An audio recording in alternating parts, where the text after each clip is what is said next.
Welcome to the Saturday stream. I hope everyone's having an awesome Saturday morning. Today we have a interesting Saturday Caturday. There will be kitty cats in some way, shape, or form. That is the custom. That has yet to be broken, I think. I don't think we've ever broken that tradition. And I don't see why we would this time, okay? But today we're going to have an awesome chill stream. We're going to have an awesome chill stream. We have Bree working in the background. This is actually her, if you guys remember, she gave us a tour about the glass studio. This is another update, and she's also working on it, so we get to see that happen live. I myself will hang out here with you guys, and also we got a video to watch and discuss. And also maybe some video games. I would also like to give a quick thanks to Syra JS. I'm not gonna pretend I know how to pronounce that. Syra JSYED for the offline follow. I appreciate that. Also, we have Crabbled, Effusive Stoicism, Jessid Ivy, Based _Falco, Academic Anarchist for all the offline follows. I appreciate that.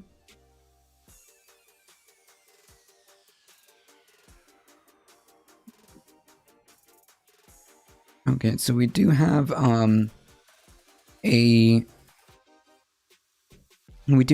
video that was posted by, I believe it was Spread It Forward, who's one of our moderators, on recycling, and I think it's very interesting, so we're going to start with that.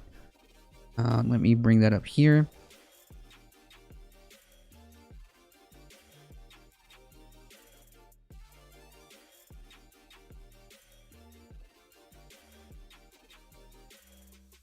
Is recycling worth it anymore? The truth is complicated. Just like all things, yeah?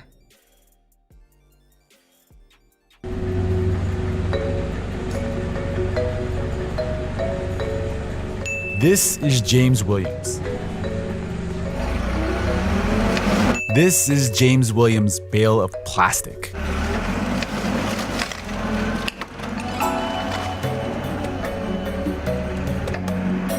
This is James Williams' stockpile of 25,000 pounds of his county's recycling. See, what's missing here is the part where the recycling actually gets recycled. Normally, James would sell all this to a processor who handles that. But something is happening to America's recycling system. It's in a bit of a crisis. We actually had to give away hundreds of tons of paper because there was no market for it. This is Craig Hampel. He runs a recycling center in Burbank, California. You might be able to get 20 or 22 tons on a truck, but it may cost you a few $100s just to move it across the Los Angeles basin. Recycling, which was supposed to make money, was in fact costing it. And that's just one thing on a long list of things about America's recycling system that is no longer working. But Americans keep throwing things in bins, the trucks keep collecting them, and so people like James have had to come up with creative solutions. I've actually acquired some semi-trailers so we can stuff material full of them. This is a story about responsibility and what happens when everyone keeps trying to pass it off to the next person.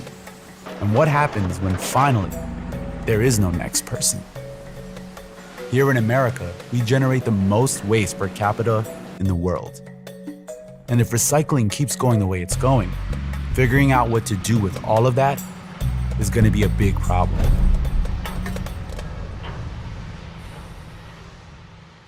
Wow, okay. What do I do? That's a very good question. I am a department of one. This is Monica Boehringer. She has unique insights as to how we got into this mess. Problem number one, a public that is very disconnected from the reality of recycling. Public Works, this is Monica. How can I help you? Is it out at the curb or is it on? Okay, it's at the curb. Hey Billy, it's Monica. How are you? The resident has been yard waste in the wrong containers. So let me transfer you over there, okay? Hold on a second. Okay, so like not only do we have like a disconnect between like how recycling really works, and I use that in quotation marks, but also like the idea that it's now our responsibility to deal with the waste that all of these companies created is pretty asinine in my opinion. I think that this just keeps like pushing for me in terms of like the idea that we need to be doing things differently. We need to be doing and investing in alternatives, right? I think so far the best alternative that has happened here is hemp. Hemp can possibly replace a lot of these plastic. Yes, a lot of things. Plastic bottles, bags, food packaging, which we went over a story about how like toxic food packaging is, especially like fast food packaging and stuff like that. It is so much damage, and we have viable alternatives right now. So that's kind of like the whole disheartening, truth about this is like we have the technology right now. It's not like some thing that we need to develop. We just start doing it. Yeah, exactly. We just aren't, and that's frustrating beyond words.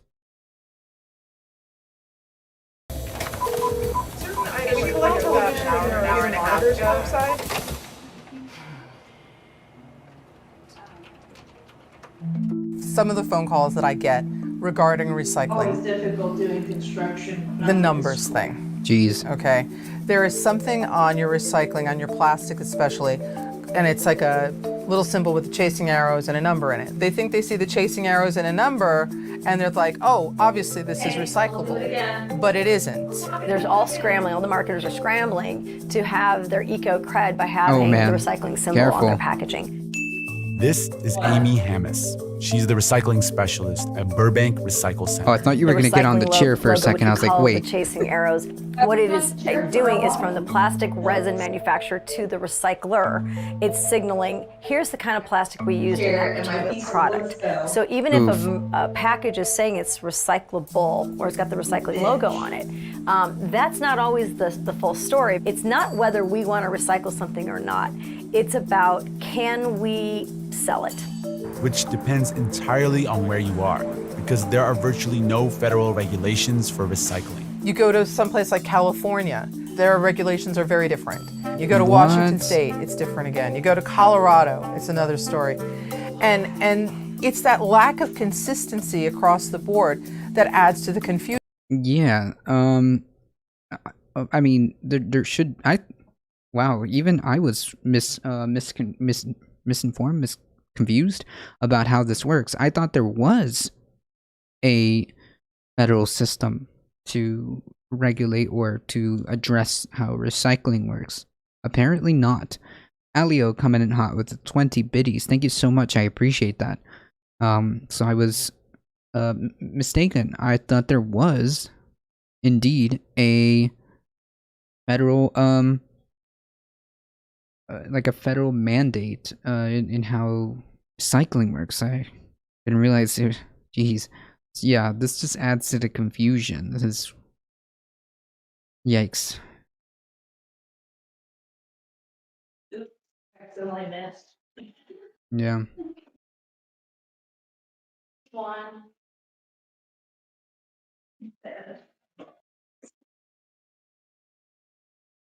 Gee, but there's nothing I like more than dreaming and operating dangerous tools.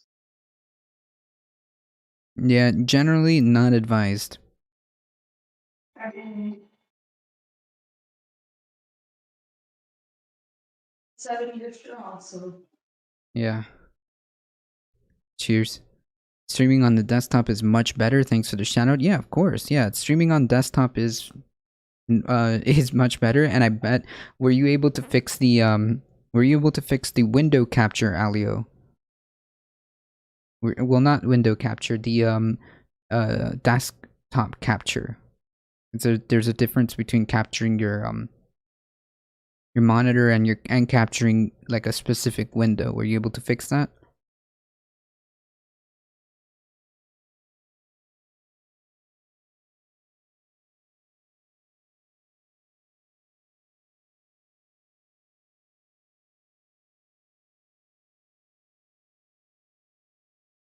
One thing about recycling that is consistent across America, residents' total delusion about what they can put in the bin. They just think that the recycling cart is a portal to another universe, and it's not.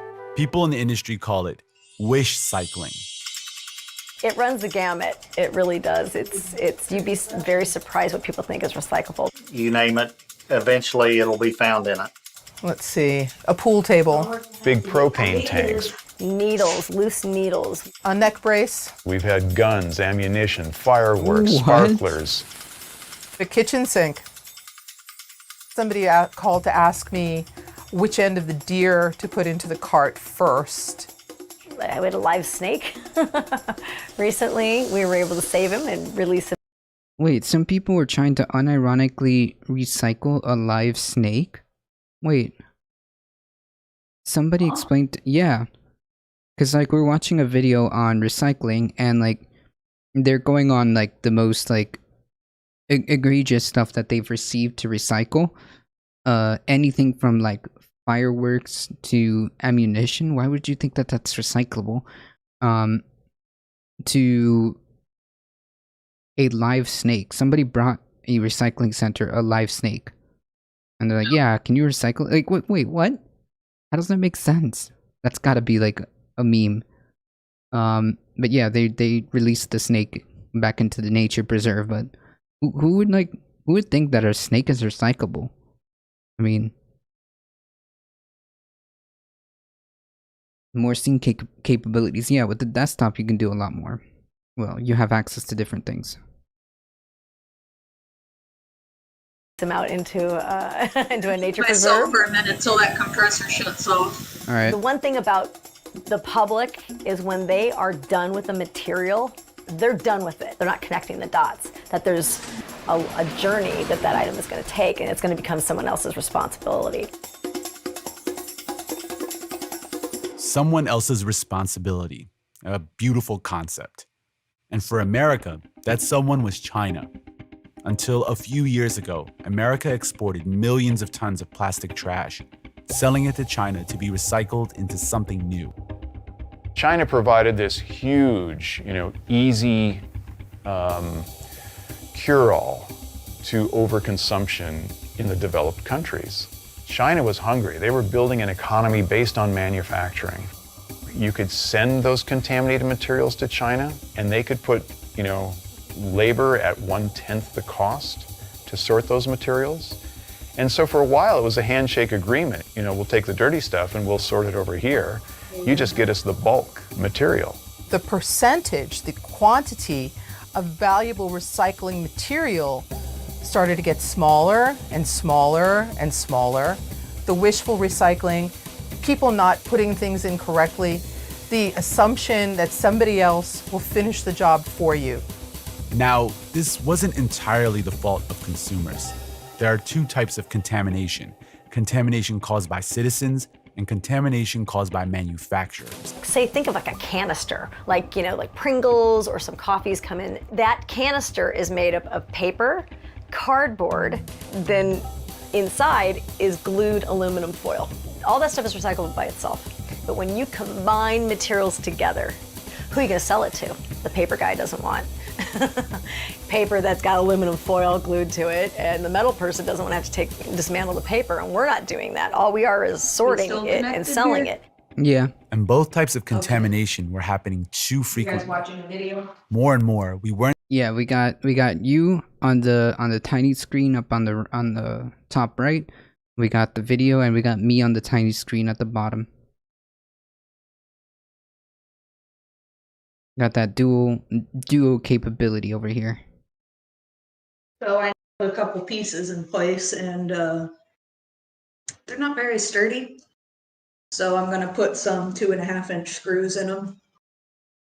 Get them nice and strong, but the nails will at least hold them in place for me so I can screw them in. And what exactly are you doing? You're building like the desk, essentially? I'm building shelves. Oh, shelves. Is this to store the actual like finished products or materials or tools? Materials. Gotcha. And I'm using 100% free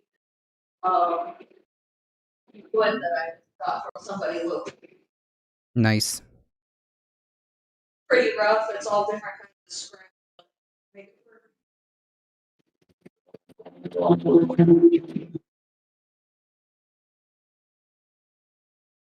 Is your microphone from the laptop or from the headphones? Does your headphones have a mic? The laptop microphone is what I'm using. Oh, okay, gotcha. I'm sorry, I can't get the mic up because that's corded. Oof. I moved the laptop over closer and just. Yeah, just careful not to eat yourself off the chair. We weren't sending China recycling. We were sending them our trash. Plus, China had grown so much that they were generating enough waste to meet their demand for raw materials on their own. Importing America's waste was becoming more of a problem than it was worth. When they started looking at their own environment and what was happening, then it really, the hammer really came down.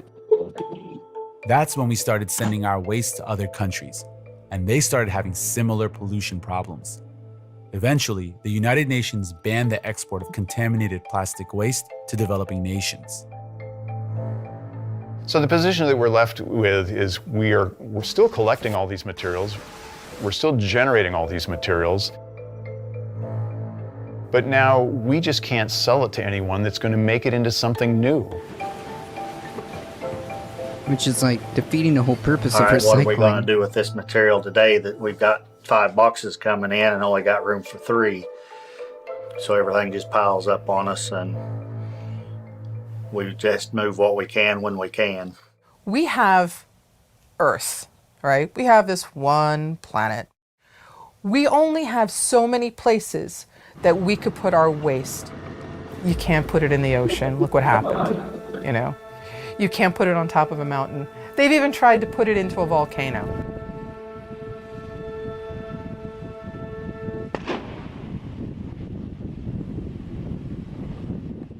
It's not working. We have to come up with a better plan.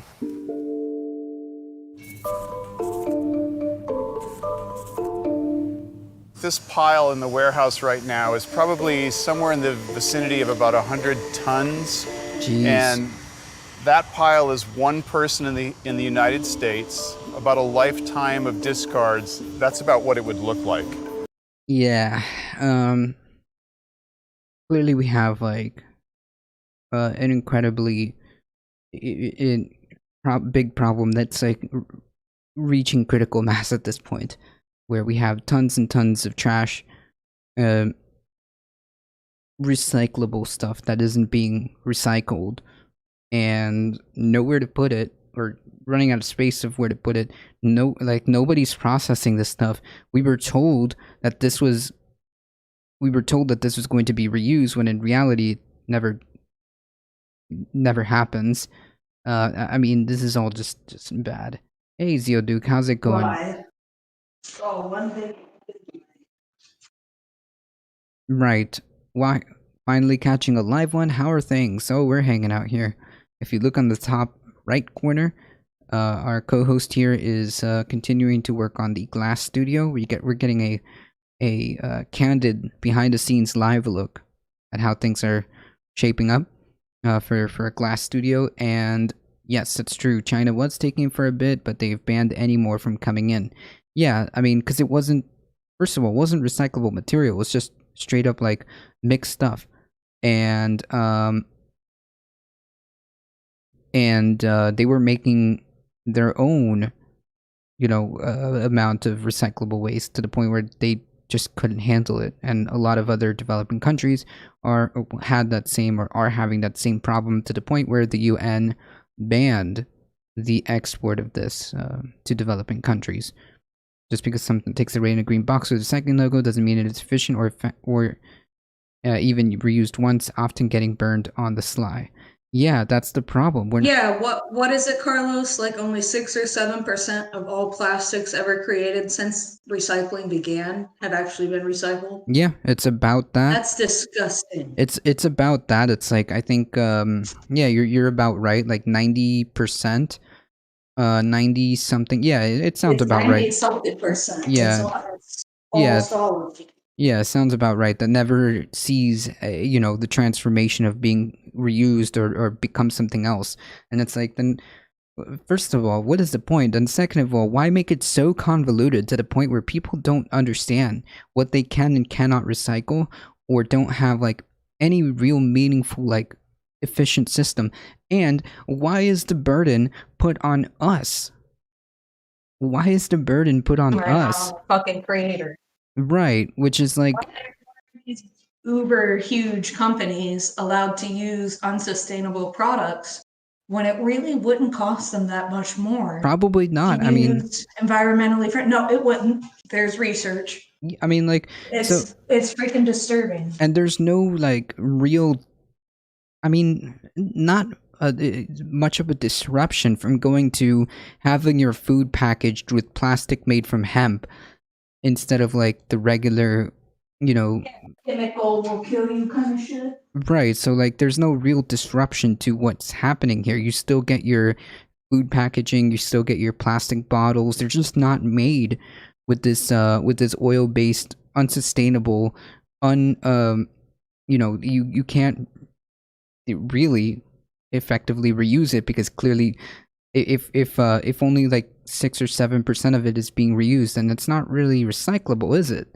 So like this entire thing is like just not like sustainable. And it goes to show, like, it's not only just an overconsumption problem here that we have, where we just consume, but it's also a matter of like the materials, right? That this is all unsustainable.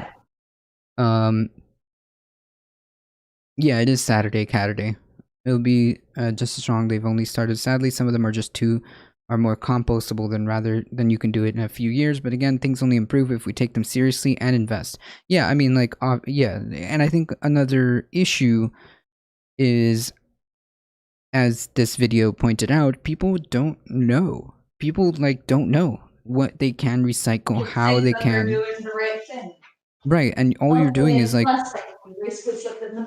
Right, all you're doing is confusing everybody and making them believe that they're doing something, instead of educating them on like, hey, wait a minute, how about like we use alternatives? What about hemp? What about, you know, X, Y, and Z alternatives? Like, we should be moving from these unsustainable materials. I mean, like, hey, Memmius, how's it going?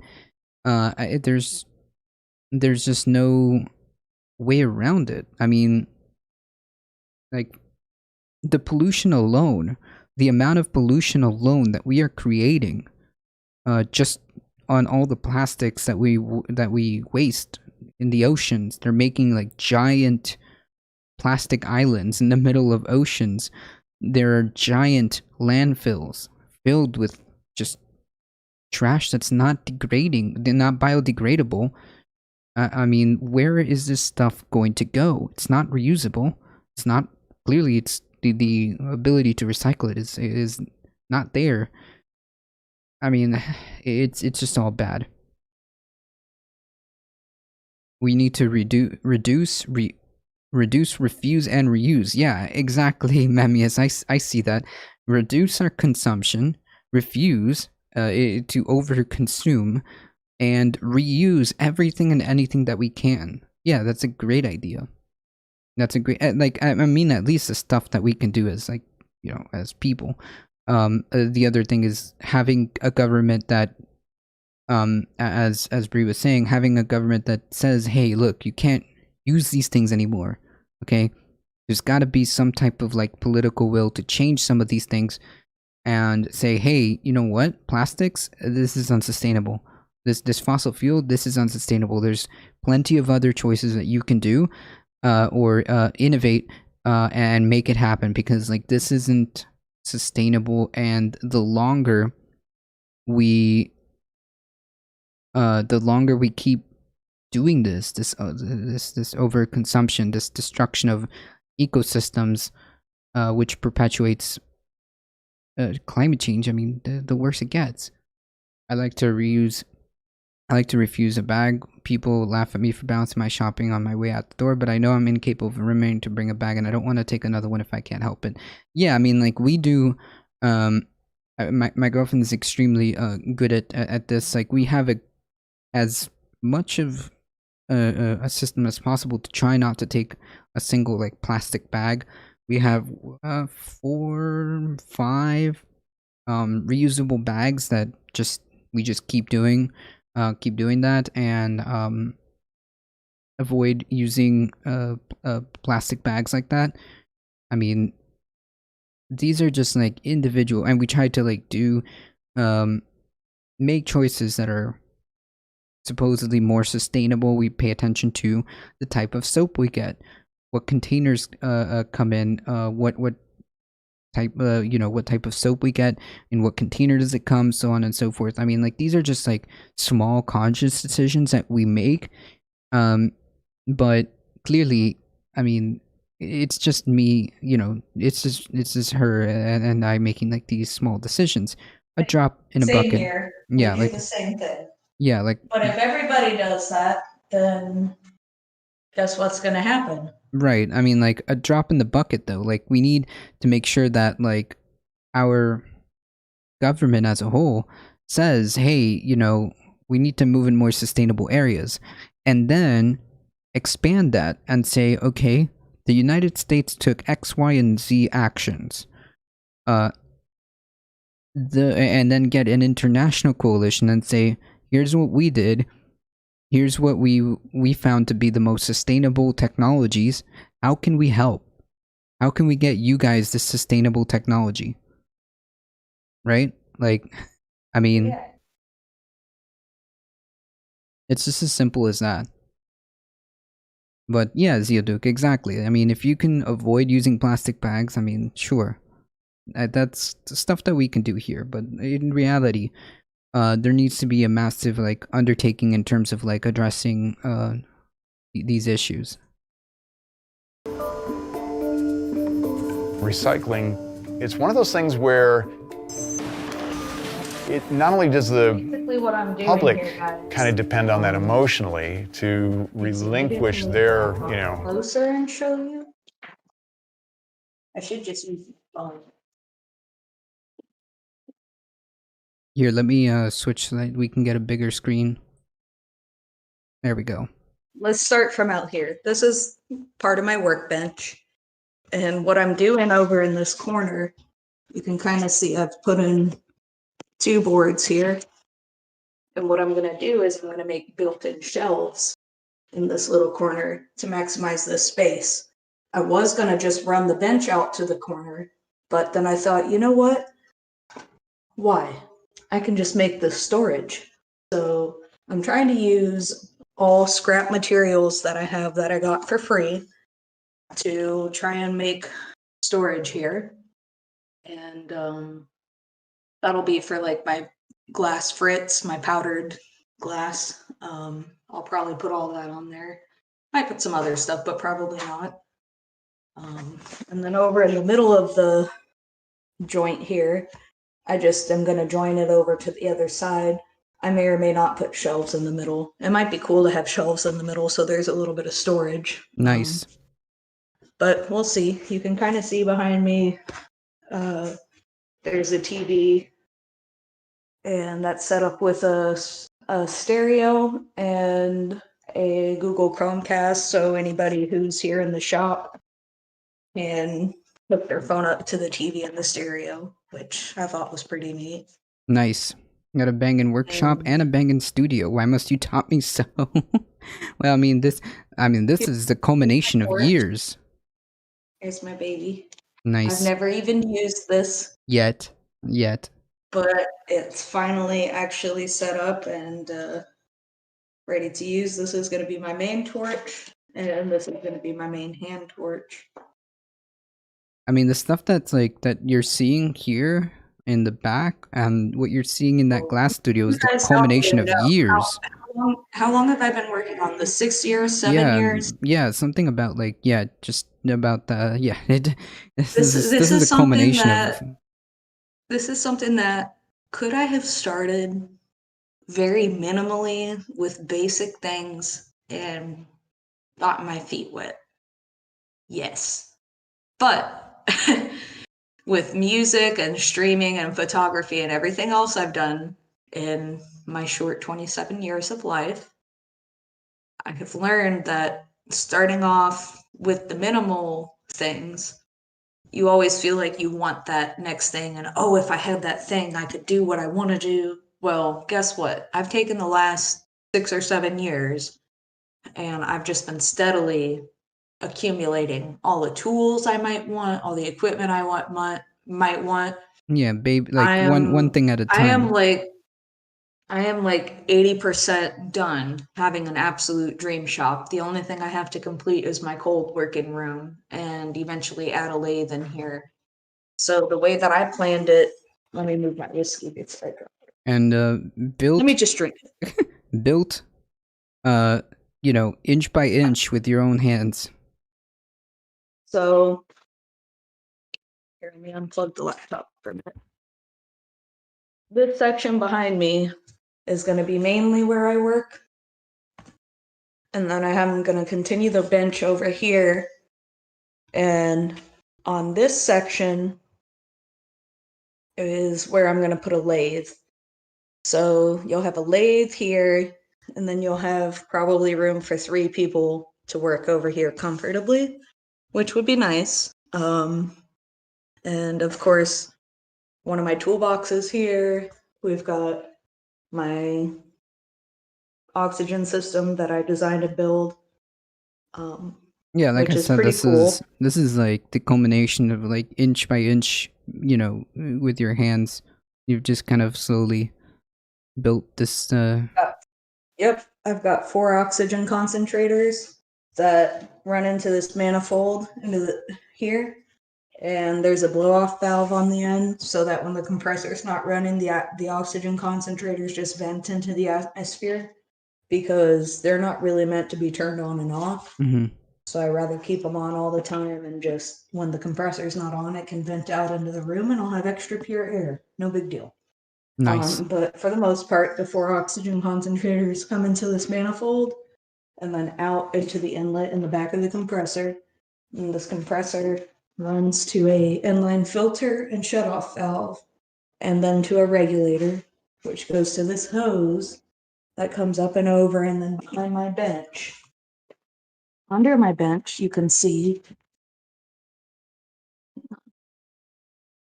you see my little manifold there? That's the first of 2 manifolds that I'm going to have. And basically the top half is oxygen and the bottom half will be propane. I have not run my propane lines yet. As per code, I'm going to have to drill through the wall and set a hard line. So I haven't done that yet, but I'm working on it. It's just, I'm kind of slowly doing it, trying to do it with free materials, and wood is so expensive right now. It's like $6 just for a 2x4. Yeah, I know. By We've 8. seen a lot of these like building materials have gone up. And this is for pure welding. No, this is a glass studio. There has been some promising bacteria that can break down common polymers, which hopefully they'll crack that soon. Yes, I've heard that there's research in terms of that. Hey, Memmius, how's it going? I don't know if I said hello to you, but just in case, ADT is very the difficult team is very aware of the 5 Ps. Proper planning prevents poor performance. True. Yes. True. Yes. Absolutely.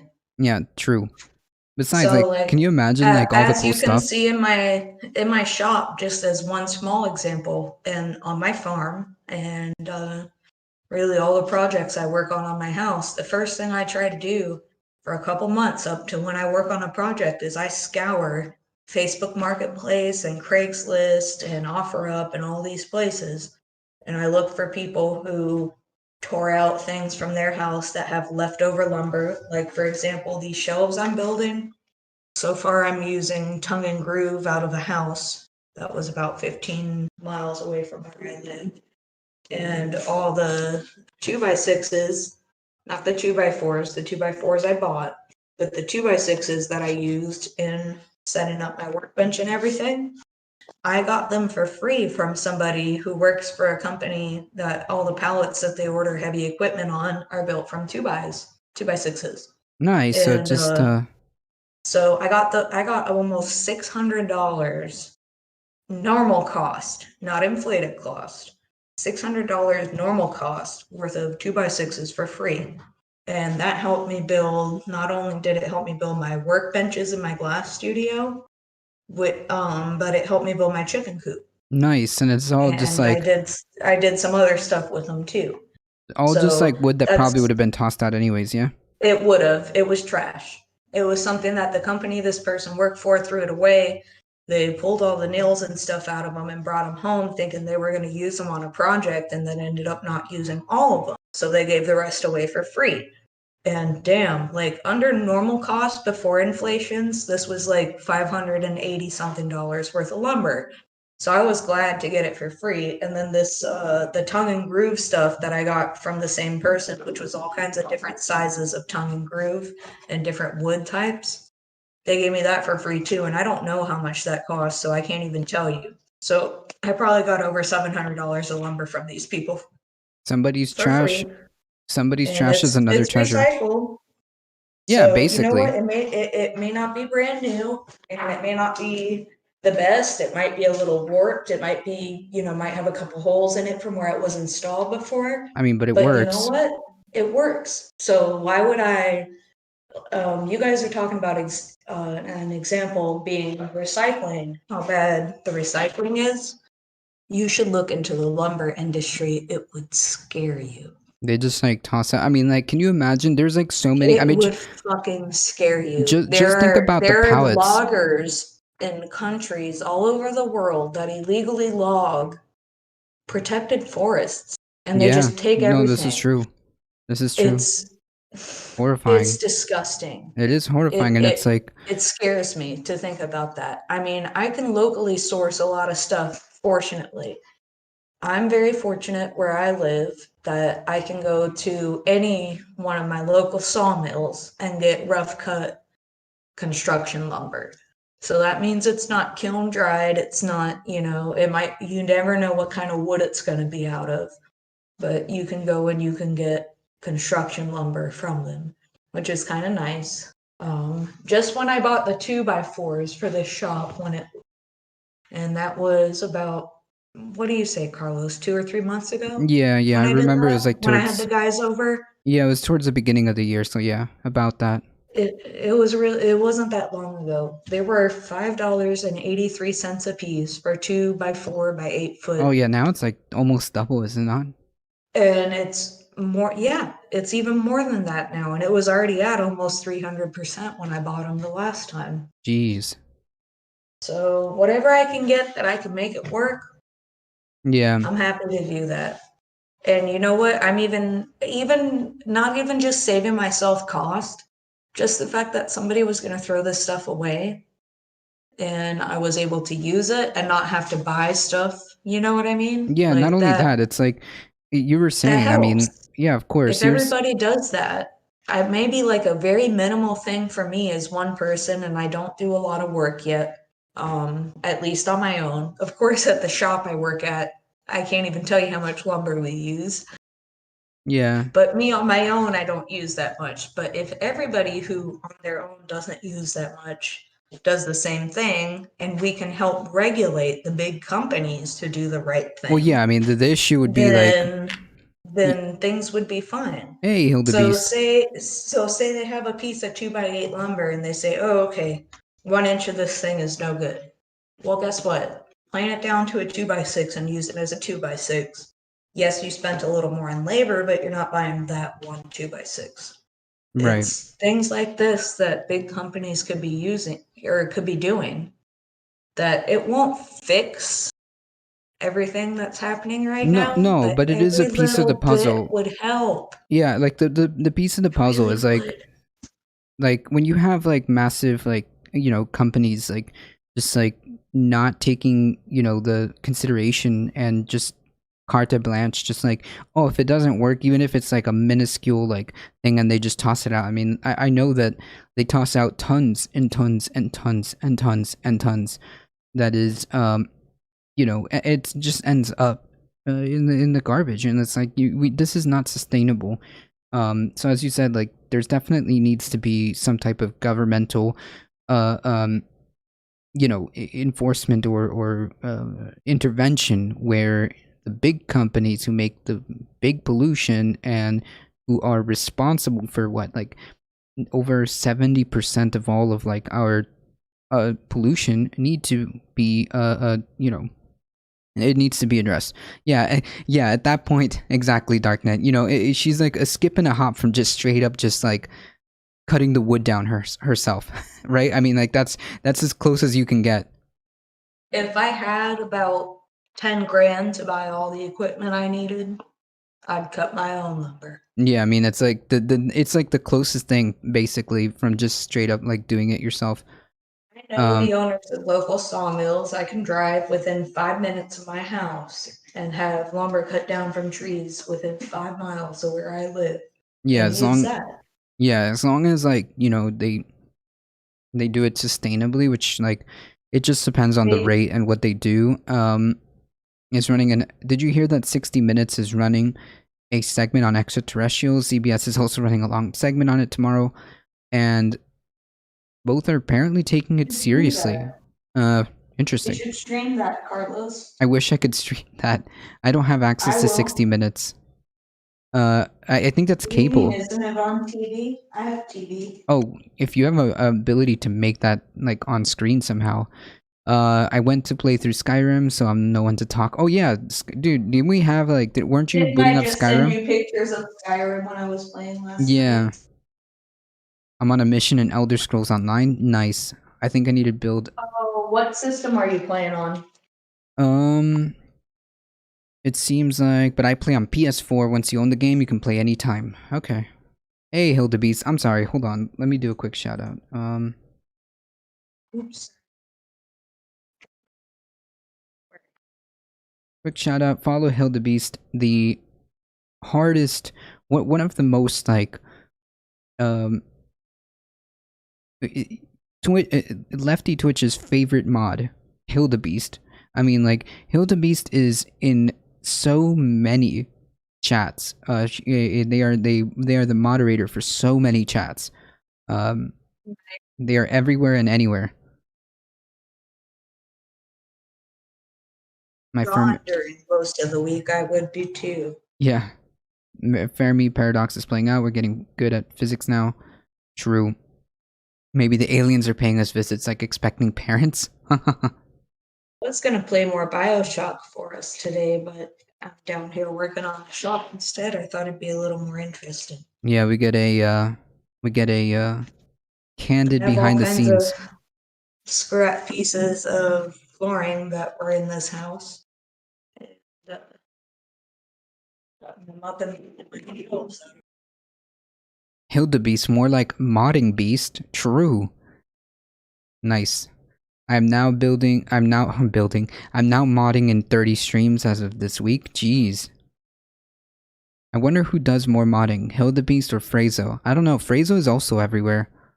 Frazo is also everywhere. Like, if you're in a stream, if you're in politics stream, nice.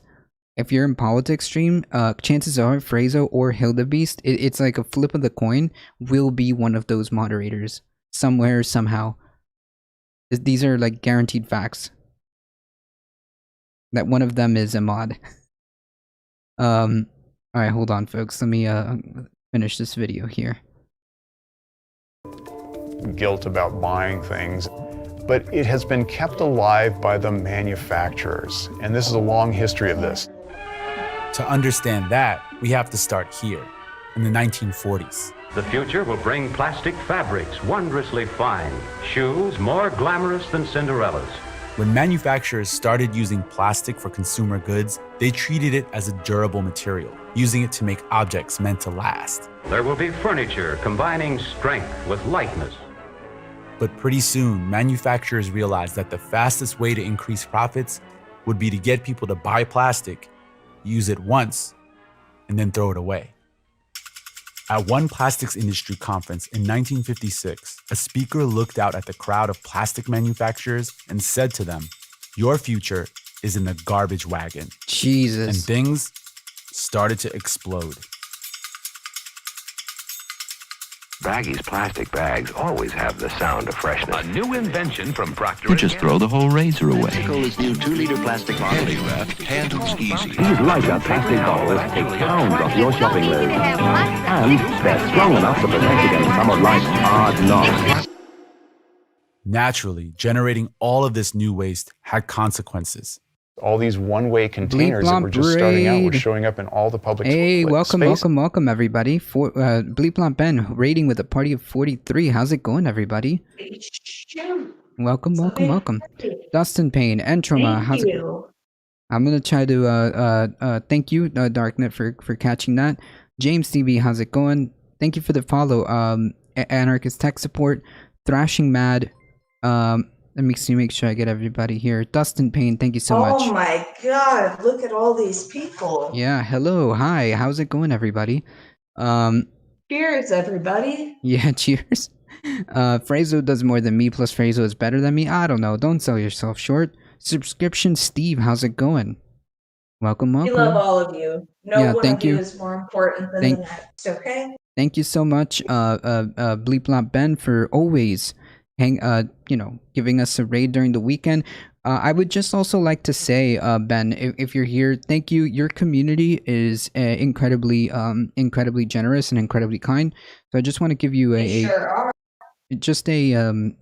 quick thank you, and I want you to know that I appreciate all of you guys, and Ben, thank you for sending your community here. They are incredibly wonderful people. Right now, what we're doing is a video on recycling, and we'll see where we go from there. If you guys have seen this channel long enough, a lot of the things that we talk about or emphasize is climate change and the environment, and how very quickly we are heading into some bad waters in terms of climate change, and how we aren't doing much of anything in terms of climate change. And this one here was posted on the Discord by Spread It Forward, and I didn't get a chance to review it, to view this video. So just kind of like going through this video and understanding recycling and how the realities behind recycling, basically. Yeah, we tried doing nothing and it's not working. Gee. True. Gee, what a surprise. So the federal government, US, said, hey, manufacturers, we want you to do something about this. They said, okay, wait. Don't restrict this, because these one-way containers are the best thing since, sliced bread. And so they said, okay, we'll create Keep America Beautiful. We'll talk about littering. Coca-Cola and Dixie Cup and a bunch of other companies got together and formed an organization called Keep America Beautiful and started making PSAs. Daddy, you forgot. Every little bit hurts. Right, Susan Spotless? Jesus. That's right, Redmond Berry. Yeah, maybe Elon can send it all to space. No, there's a lot of space, like, garbage hovering around too. We don't need to add to it. I think we just need to take care of it at the source, which is like our unsustainable system. Every litter bit, thoughtlessly dropped, blemishes a bit of America. These got people to stop littering and shifted the responsibility of dealing with waste from manufacturers to the consumers. And for a while, that worked.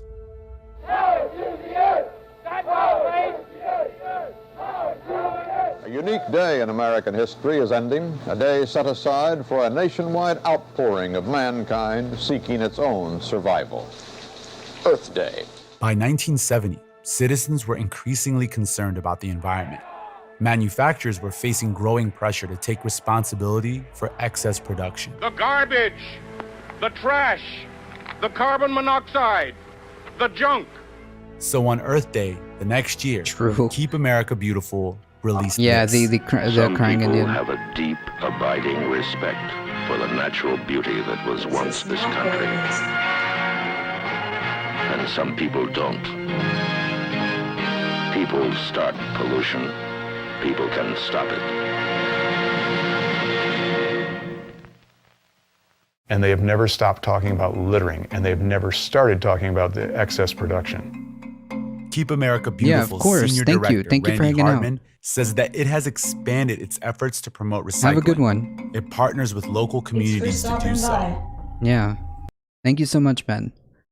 Yes, the crying Italian American actor, basically. Genetically engineered termites so that they can digest plastic. I mean, I think they've worked on genetically modified bacteria that just breaks down plastic, but yeah, it's the real issue is how we make things, and B, the overconsumption is a problem. Oh, it's a glass making workshop. Yep, that's what it is. But I'm easily distracted. So what you're building up there in the top corner, if you if you look at the top left corner, our co-host Bree here is doing work on the glass studio to make glass. And right now she's building. You said shelves. Is that what you're doing? Yeah. Yeah, shelves. We found natural bacteria that eat plastic and evolved on its own. There you go. Sorry. There you go. Thank you for the correction, anarchist. There you go. Natural bacteria that eat plastic. Yeah, we can do these things. But at the end of the day, those are just small like pieces of the puzzle. The reality is like the large, pollutants is well, the producers, and it's just, I think, a cheap cop-out to then put the onus on us, on the consumers, right? First of all, they're the ones that lied about the whole recycling thing, and then second of all, they're the ones perpetuating it. So yeah, I mean, it's not fair to put the onus on like the consumer here when clearly there's bigger factors at play here. I think mealworms were found to be capable of digesting styrofoam, which makes me want to start a mealworm farm. Interesting. That's cool. See? I mean, like, things like this. If we want to see less plastic, start taxing, making corporations pay more for it until it's not feasible. Or making it so that they can't, whatever, items that they use in terms of, because, like, the big issue, one of the big issues is, the plastic containers, the plastic, disposable stuff. I think that if they start making companies use sustainable material and, instead of like plastics, let's use hemp, right? As I was saying earlier, it can be replaced with hemp. We don't need to be using fossil fuels based on oil at this point. I mean, plastic materials based on oil, right? We can make it out of hemp.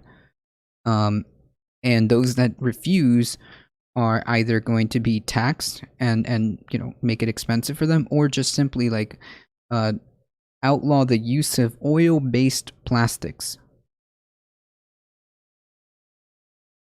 Just simple as that. 100% plastic is used everywhere. There's better alternatives. Yeah, exactly, Thrimer. That's my point. There are schemes in the U.S. in the EU, where manufacturers are responsible for wasting of the products they sell. You can send them back to them if they're not locally recyclable, though they still end up in the trash half the time. Yeah, then like that's not solving like the real that's not solving the issue, right? You got to make the people who are causing it, the people who are really at fault here, are the ones that need to take the responsibility. When I was in Germany a few years ago, I noticed that they use less packaging for products. Yeah, I mean, like, there you go. There's like solutions to these things. We don't need everything to be, first of all, packaged in that manner, and second of all, there are alternatives, right? Hemp being the big one. Hemp being the big one. I don't like the stigma behind hemp. Was a brutal PR campaign by big oil and big paper, I guess, if you want to call it big paper. And that's why we're here. Here, WEE means you have to report as a manufacturer on the amount of packaging you're using, and there are incentives to reduce and reuse. Yeah, sure, but I think that also, like, switching to alternatives that are sustainable are important, right? I mean, that's like reaching down to the one of the core solutions, right? I mean, to address really climate change and pollution, it's really a multifaceted, multi-pronged attack, right? There is the issue of our economy built on just overconsumption. Consume. There is the unsustainable methods of said products. There's no everything is based on planned obsolescence for the sake of profit. There is the immense pollution and destruction of our ecosystems that keep us alive, so we need to invest resources into restoring those, and also a international coalition is necessary to address climate change on a planetary level, but that doesn't happen unless the biggest player steps up. The more wasteful packaging, the more something sells. That's why cereal boxes are only 1/3 full. Yeah, I mean, true. I mean, if there's a cent to be made, yeah, you're right, Darknet. You're right. You're right. At my work here, there's a labeler that uses plastic from a small rule inside. At least, wish I could send the empties back to them for refills. Yeah, I mean, like, there's no. Everything is based on, like, my problem with how we're like addressing or like how we think is everything is based on short term, right? Our thinking right now is based on short term, right? I mean, we went over that ridiculous article the other day saying that, like, oh yeah, well, climate change isn't really going to affect us in this decade. Like, wait, in this decade? So, like, the most amount of time you could think is towards the end of this decade. Yikes. I wish they would just ban cartoon characters on cereal boxes. I hate selling sugar garbage to kids. Yeah, I mean, anything for, anything for an extra buck, right? There's the Loop store, which is claiming to use a system for reusable packaging, which is surprising to me given the business involved. I wonder how well they're actually living up to that. There are some companies that do put in effort to reuse materials, but I mean, if someone like Coca-Cola or Dixie cups, who make tons and tons and tons and tons of disposable, unrecyclable garbage, I mean, yeah. They've banned advertising junk food to kids in the UK, and hopefully will extend that. That's an idea. There you go. That's an idea. Probably nobody's to blame, but everyone else has to do their part. Yeah. I can't wait till, like, it's 2030 and everyone's like, well, sorry. I mean, this is where we're at. And, like, what? The UK is usually a few steps ahead of the US. Yeah, in some areas, definitely. I mean, they have somewhat of a healthcare. They do have the NHS. So I'll give them that. They do have I think a parliamentary system, which I think is a little bit more democratic. But yeah, there's give and take. Brexit really soured my opinion of them, though. So this is a litter picker. People like these. These were a gift when I went to the Keep America Beautiful conference. Because I attended, I got 24 of these. In 2017, we became a Keep America Beautiful affiliate. And so that's about recycling awareness and litter collection. Recycling, when it works, is a valuable way to preserve resources. But we overbelieve in it. The marketing of it for decades has been, you're saving the earth. That's all you need to do, public. Keep consuming. You can do all this disposability, and all you have to do is simply put it in that blue bin. Your job as a citizen is done. So it led to more disposability, really, and because we had that get out of jail free card to ease our guilt. Right. Has consumerism driven me mad as a recycler? The answer is no. What we would need to do is to work together with manufacturers to be more responsible in the development of products, and maybe reducing some of the packaging. Yeah, no kidding. They're just easily whipped up. I don't know.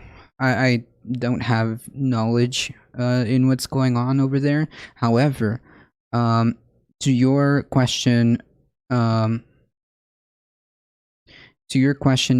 anarchist tech support, why is nobody covering the way Brexit is causing strife in North Ireland? I think Kesbox, you should go check them out.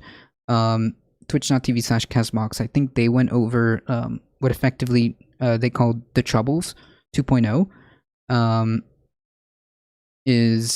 I think they were covering some of that.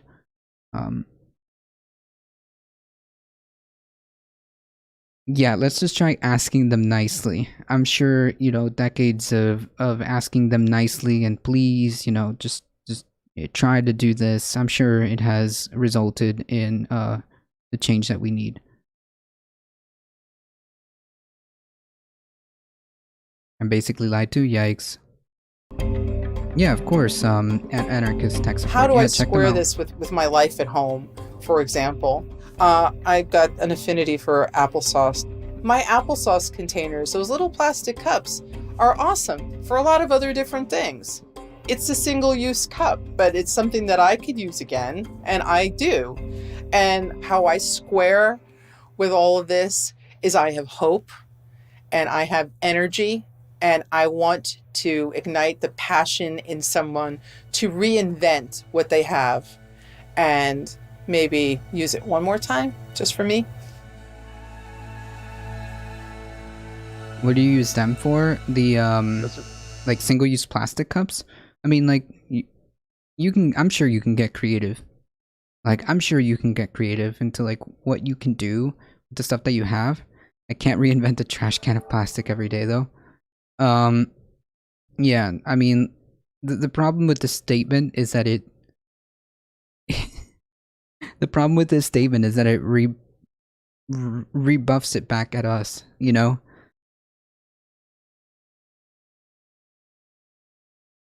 Just eats at me all the time about recycling is we just keep trying to solve this on the back end, to try to solve the for junk problems modeling that and are created crafts. upstream. I wish we could take the word recycling out of this equation and just talk about consumption and waste as if there was no recycling. Right. Because it has enabled some of the worst behavior I've ever seen. Yes. There you go. This guy gets it. You guys want to take a bale home? Souvenir. I'll sign it.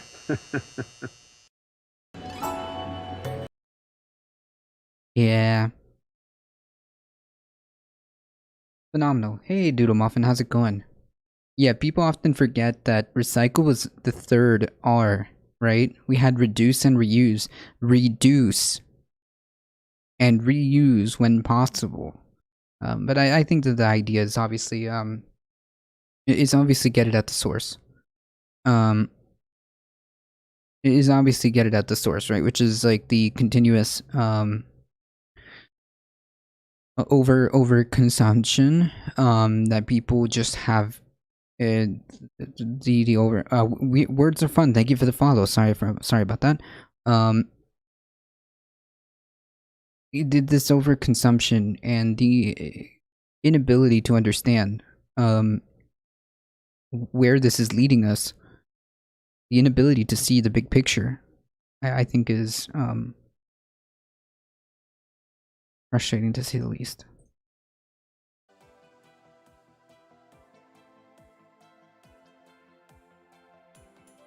Good discussion, my friend. Thank you. I appreciate that. Unless reduce means artificially scarcity induced price rise, then capitalism is all for it. But like, there are ways of like reducing, via obviously like government stepping in and saying, look, we can't do this anymore. There's a limit, and we are at the point where things are just unsustainable if we continue this way. I mean, it's just not sustainable. Continuing down this path in the same manner without any course will just simply be catastrophic, right? All of those like more worst case scenarios will start to become reality as decades come, you know?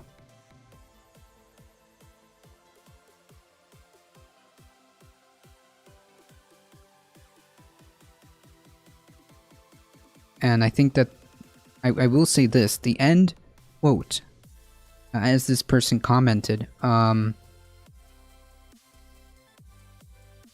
as this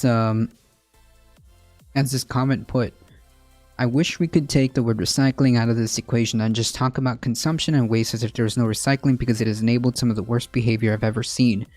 That is definitely a killer quote at the end there. Because it really kind of highlights the entire point, right? It really highlights the entire point. The fact that you can, well, you were led to believe that, what you're doing every time you just happen to dump that plastic, bottle, and that's it. You did your part. You did the thing. And in reality, as we talked about earlier, at best 6 or 7% ever gets redone. I mean, inadvertently does enable some of the worst behavior and encourages some of the worst behavior in terms of the planet, in terms of like taking care of the planet. Because one, companies are absolved, believe they are absolved of responsibility because they just say, hey, all you gotta do is recycle. And us, we believe we are absolved because all we do is like say that the only thing we have to do, the only thing that we have to do is recycle. I mean, like, yeah, that completely absolves everything, without addressing any of it. Yeah, if you could put your old plastic into your home 3D printer, that would be awesome. I mean, it's one way of doing it, but telling the government to come up with new ideas to avoid disaster is like telling a lion to be a vegan. Well, I mean, like, but that is the point of government. So, yeah, we kind of need some type of intervention at this point, because it's not just what we do. How are we supposed to, like, solve an issue when there are a handful of corporations that are decimating the planet and lying about it, and then gaslight us by putting the onus on us? You know. Right. And it's not like coming up with new ideas.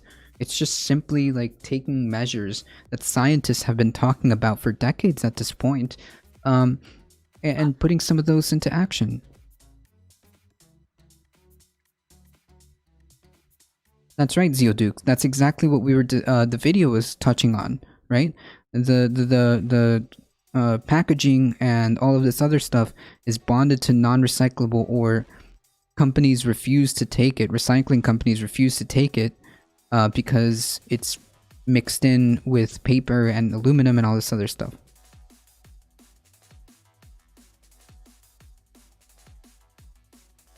Yeah, God forbid. Yeah, we wouldn't want people being able to repurpose their property over coming back to buying a new one. That would be bad for business. Jesus, yeah, it's kind of really shaping up. You know, the problems here, right? Kind of poking holes here, at the problem here. Yeah. We have so much excess labor, it's ridiculous. Yep. We wouldn't want people to yeah, exactly, Zeoduke. God forbid. I think Tide stuck out as the biggest, but they also have Bert Bees. Someone who has worked there until recently was always complaining about their supposed recycling being a complete farce because they just didn't bother to do it correctly, so that makes me wonder how legit the others are being about it. Yeah, it's safe to say that, like, the majority, if the majority of companies do very little, very little. If more were pointed toward helping everyone thrive, but the problem is, like, it's not geared towards that, right? It's not geared towards that. It's geared towards how much pennies, how much pennies can I squeeze, and there's no incentive to really fix the issue, right? Why would I change? As far as public opinion and government finds them. Yeah, exactly. US, just reading a headline, 186 countries agree to fight ocean plastics. The US conspicuously refrained from joining. Conspicuously. Yeah, like, if we want to make a dent in the whole climate situation, we have to be at the front. I mean, we have to be. We have to be at the front. We have to be able to say we are doing X, Y, and Z. This is, and then be able to stand on the international stage and then say, look, this is what we did. This is what we did. And how can we help to spread this technology or whatever it is, or how can we help spread the use of solar panels to the developing countries that can't afford it? How can we help build, you know, turbines, wind turbines? How can we help elevate, like, the developing countries, but we don't have a leg to stand on.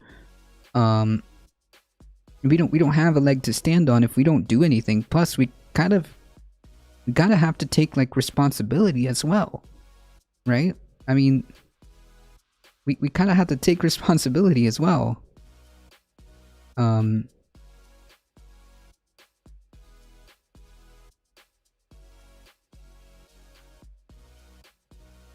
Yikes. Yikes, Zeoduke. If Coke wants to sell their liquid addiction, we must force them to do it in glass. Yeah, it's sustainable, you know, why plastic? I mean, it's not gonna necessarily affect their production or anything like that.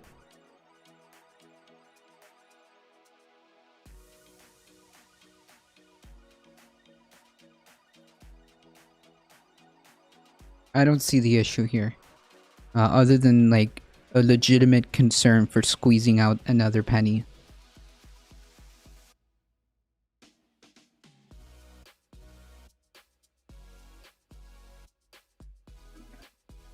That's right, Redmond. They used to have glass bottles. Returns actually made a system that worked and encouraged people to value their waste. Love to see that sort of thing start up again. Yeah, I mean, like, but that all comes with like making it making the onus on the people who are responsible, right? I mean, it's just like that's one of the things that we need to do, right? One of the many pieces of the puzzle in terms of like solving that solving the climate issue is definitely the methods of production and who owns the responsibility, right? I mean, it's on the producer, right? You are the one making these products. You are the one polluting this planet. And therefore, you need to stop and figure it out one way or the other, or you just can't do business in that manner, or it'll be so tax heavy that it's just not affordable. It's more affordable for you to figure out more or innovate more sustainable ways. It seems like even with all the responsibility and ideas of the people that are given to the government, they don't want to seem to change until there's a disaster of epic proportion on their hand. Yeah, but how did we get here? Right? How? How did we get here? Right? Who elects, you know, who buys and who lobbies the government? It's not that they don't seem to want to change. Who has the heaviest lobbies on the government? I mean, Big Oil has pretty good stranglehold, I would say. If garbage pickup stopped and people were responsible for getting their garbage and recyclables to proper areas, maybe people would reduce their consumption. Garbage pickup is too convenient. Yeah, it's too convenient, and like another problem is the astroturfing of astroturfing and the astroturfing of airwaves, saying that you know, just simply recycling is going to solve the issue, right? Just simply, I mean, keep buying all the stuff that's causing the damage and keep piling it up, but all you have to do is just recycle.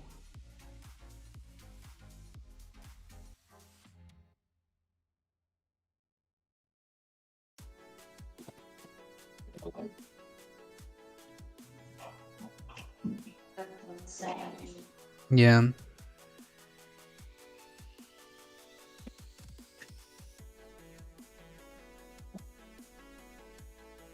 That's right, Zeoduke.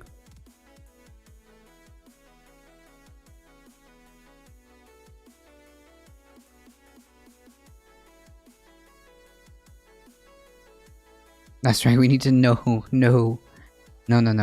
It's like, I think the idea is that if you attempt to do your part by, like, first of all, using sustainable materials, you get a couple of coins for it. Yep, that's right, Wing. We were going over that that 15-minute documentary, just because it has chasing arrows did not necessarily mean recyclable, which is, you know, the more you look into it, like, the more you realize it's actually very difficult. It is unnecessarily difficult for you to figure out, like, what is recyclable, what is not recyclable, how you recycle things, what materials have what little number on those arrows. You know, I mean, it's a farce. And as Bree pointed out earlier, we only get about 6 or 7% of these things that actually make it, you know, to be recycled. It's just like, it's a farce. And I think that I think that it's blinding us to the bigger picture, right? I think it's blinding us to the bigger picture, and I think it's frightening how effective it is to blind the public. Working closer to home and working on the garden for some of my own food and reclaimed material. Hey, I mean, nice. You know, that's great. Build some of that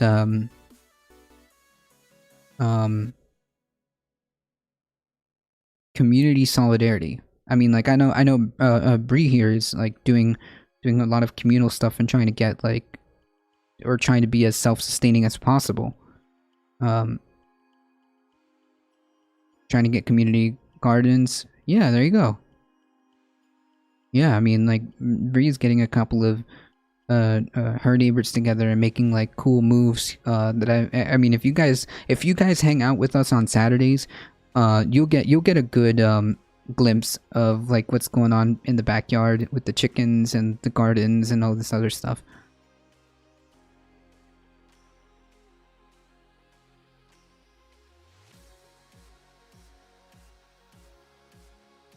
Special interests and donors, and the ultras will always be the voice of the people as far as companies are concerned with approaching government. Yeah, so we need to kind of flip that around, right? That's kind of a problem.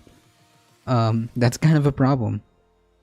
I would say, like, the fact that Citizens United was a thing kind of cemented that, right, Dustin? It is a lot with large companies and their quote-unquote PR, true.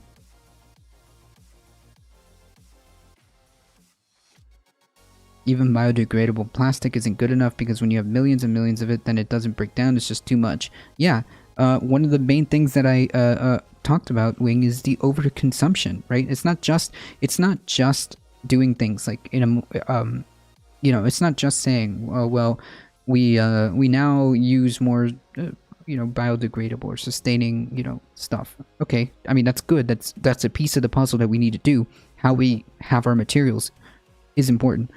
But there is an issue with overconsumption. There is an issue with overconsumption. There is an issue with planned obsolescence. These are part of the things. These are part of the things that are on the laundry list of things that we need to do.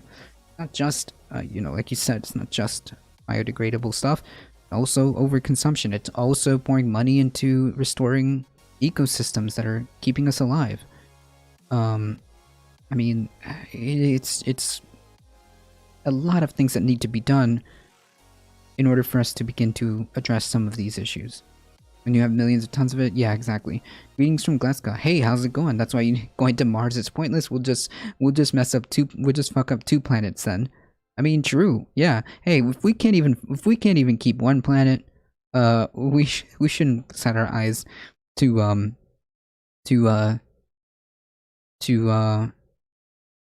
mess up other planets.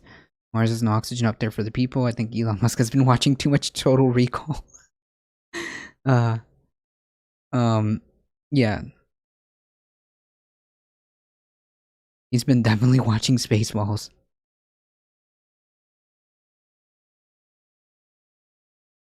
Yeah, so it's not just about advocating for sustainable sources of, like, basic needs, like, you know, packaging.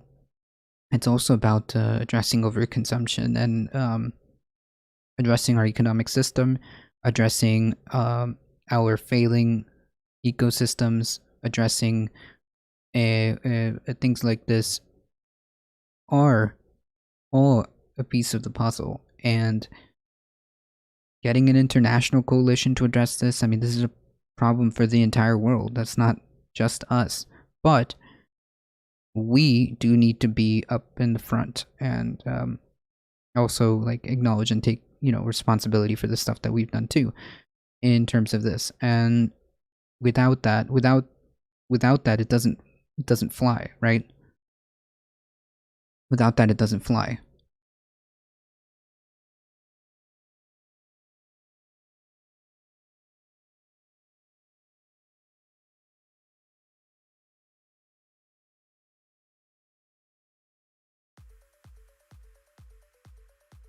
The world can't agree on anything, to be honest. So we're all effed. Well, not us, but the next generation. Are you sure? Are you sure it's next generation? Are you sure it isn't like a couple of decades coming down the road when we're still alive? Yeah. This idea that it's just like generations away, or the next generation will deal with it.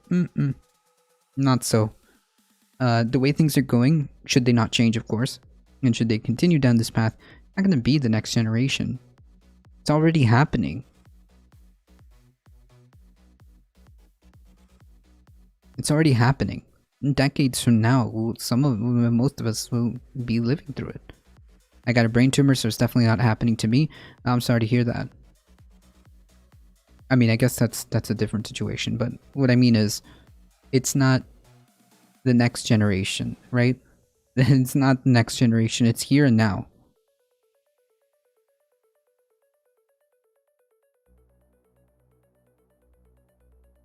No worries, I laugh about it. Well,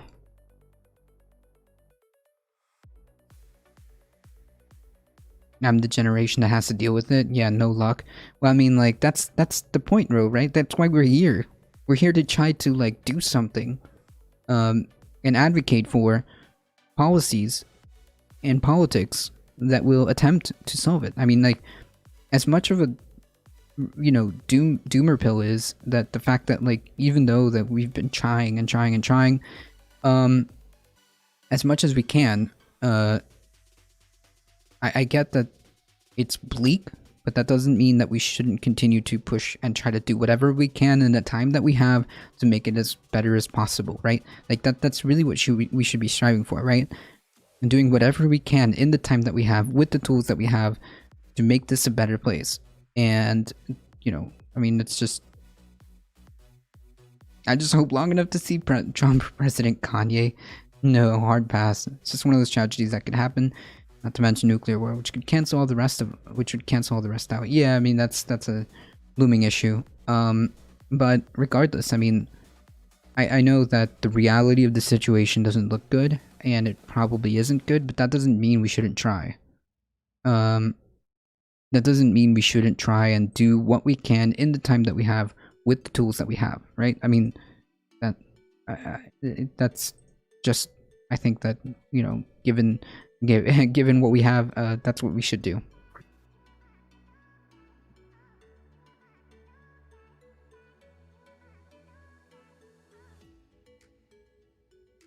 I completely agree, but the world needs to try. Yeah, we are the world. Is it not? Is that not us? Up to us?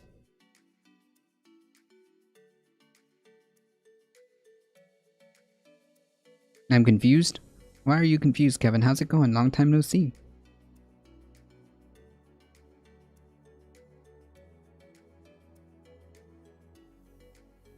The world is divided? Maybe. It's like we all went backwards. I think to a degree that's true, but like at the same time, like there's a lot of things that I think that, you know, in the real world, like people like I think that if we talk to people and make them understand, you know, I don't know. I feel like we all have more in common than we think in terms of like when you talk to people like one-to-one, for like real friends and family. I don't know. I think that it's up to us to try to like do what we can and advocate for things. I think Canada's getting UBI soon. Interesting. Like, as a permanent UBI? If so, let me know how that's deployed and how that works, because I'm skeptical about UBI. I think it can be done in a scenario. I'm just not sure. I'm just not sure. The only way the world will unite as one is when the aliens turn up.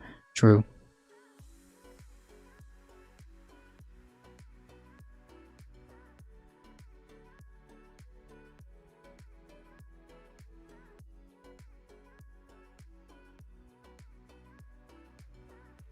Canada can take Yang. There you go. Problem solved. Yeah, I don't know how like UBI necessarily works or doesn't. I guess it just depends on how it's deployed, but I don't know. Hey, be nice. We have three choices: try, wait until we stop being, or choose not to be. Yeah, I mean, these are all choices. And you know, it's up to us to decide what we do, right? We can either try, which is the best thing that we the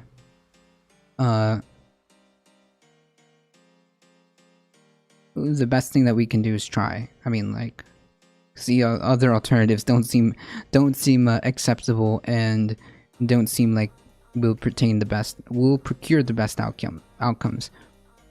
You guys can keep him. Well, New York City can keep him. The best thing that ever happened to me was getting banned from America for life in the 90s.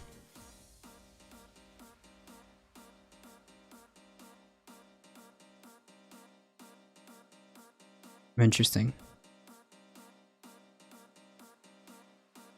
I thought the world would unite to fight the common enemy called coronavirus, but we couldn't even get that done. We couldn't even get that done.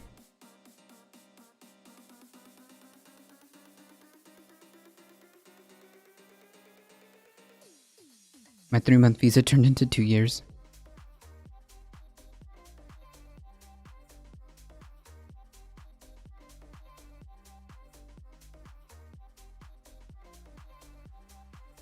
Well, I think COVID exposed how incapable we are to get it together, and I don't like.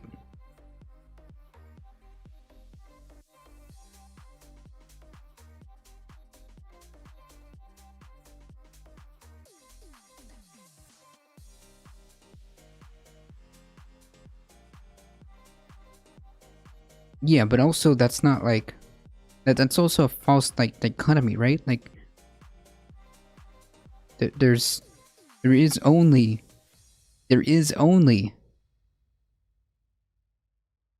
reality, objective reality, right? I mean, like,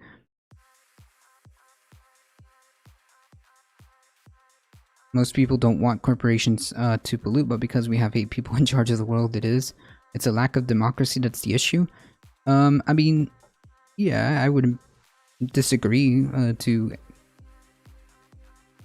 have more democracy. I wouldn't disagree with that. Everyone benefits with more democracy. Yeah, I mean, that's not a problem. You're not gonna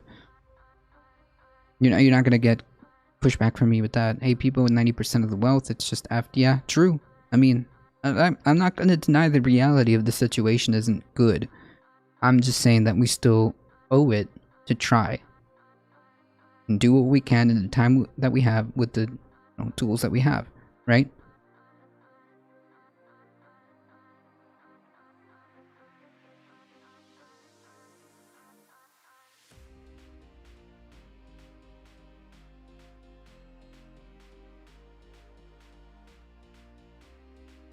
That's all I'm saying.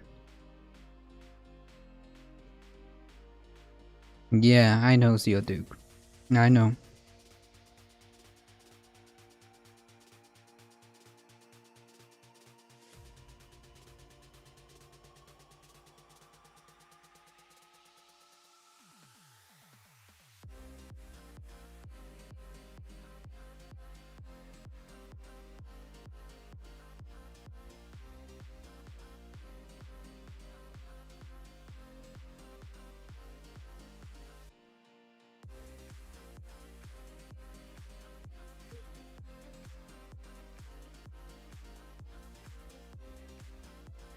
you hear me? Yeah. There we go. Okay, I was just answering some texts. Sorry. Okay, no, I was just messaging you and like, wait a minute, wait. Like, did you just like accidentally like mute because you were working with the tools?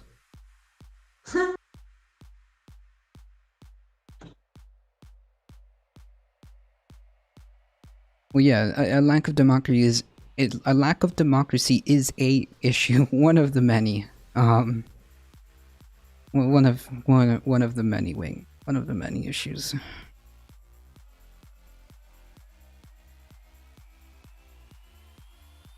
That was my point. It's one of the many.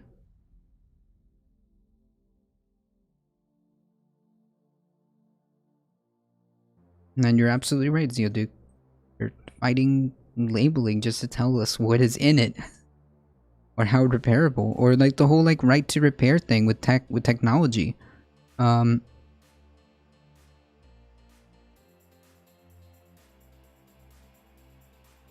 If we don't like who's in power, we turn up and shout abuse at them until they leave. Wait, wait, where is here?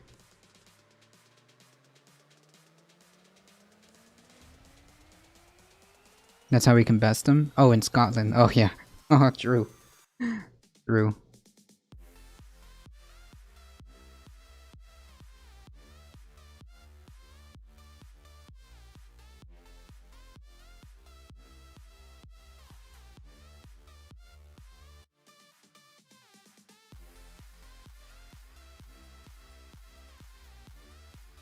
No one likes politicians. Yeah, that's how... I mean, like, but the thing is, like, nobody likes politicians necessarily here either. It's just, like, we're in this weird situation where we had this, like, guy become, like, a cult of personality. But, like, if you ask people, generally speaking, like, they don't like necessarily politicians. It's just like this cult of personality that this guy decided to plague us with, kind of shake things up in a bad way. The dude is just laughed at here. Well, he's laughed at in a lot of places. They're just loud. True.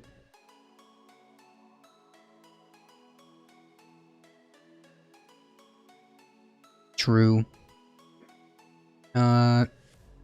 Yeah, adding more democracy will tip the scales, obviously. Wing, like you said. And that's again up to us. We should try, I think.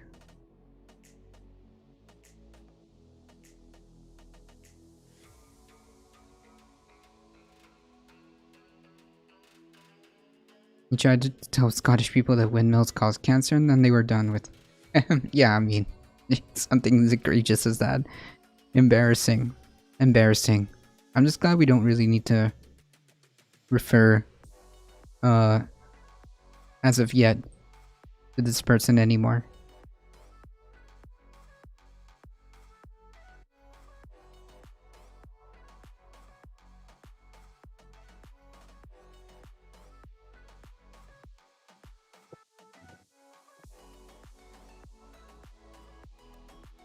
Can you imagine, like, in a serious way, in a serious, like, voice, or I guess in a serious face, say that something like windmills cause cancer,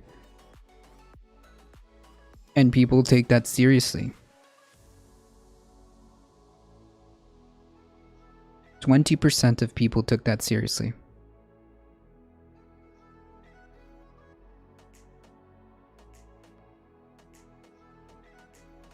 Well, he did tell you not to drink bleach, true. I mean, not directly, but he did say we should look into that. And the effects were... And the effects were there was 911 calls about bleach. Bleach poisoning or whatever.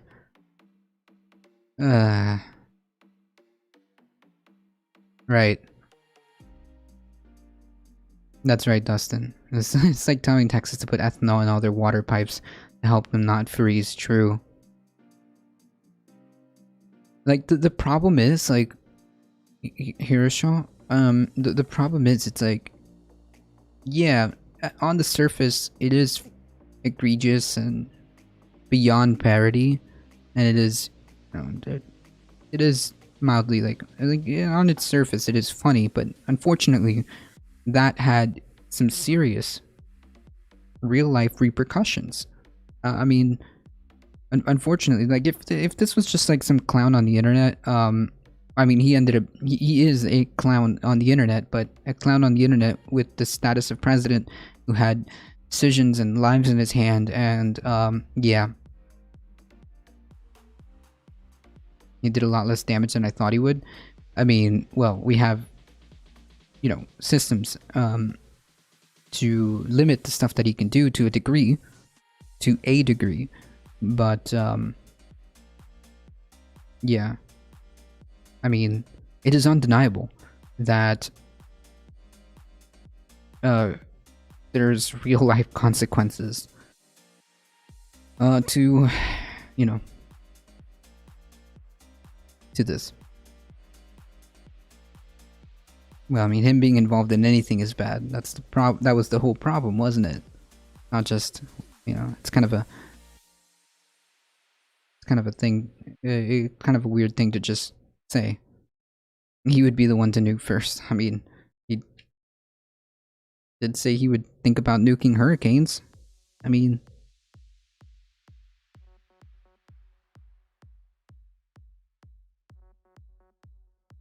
yeah. I mean, like I said, it's there's some serious like repercussions that happened by memeing this guy into existence, and I'm just glad that, you know, for the time being we have a second to rally, regroup, and, you know, begin to do what we need to do to push back and against the now current administration and hold them.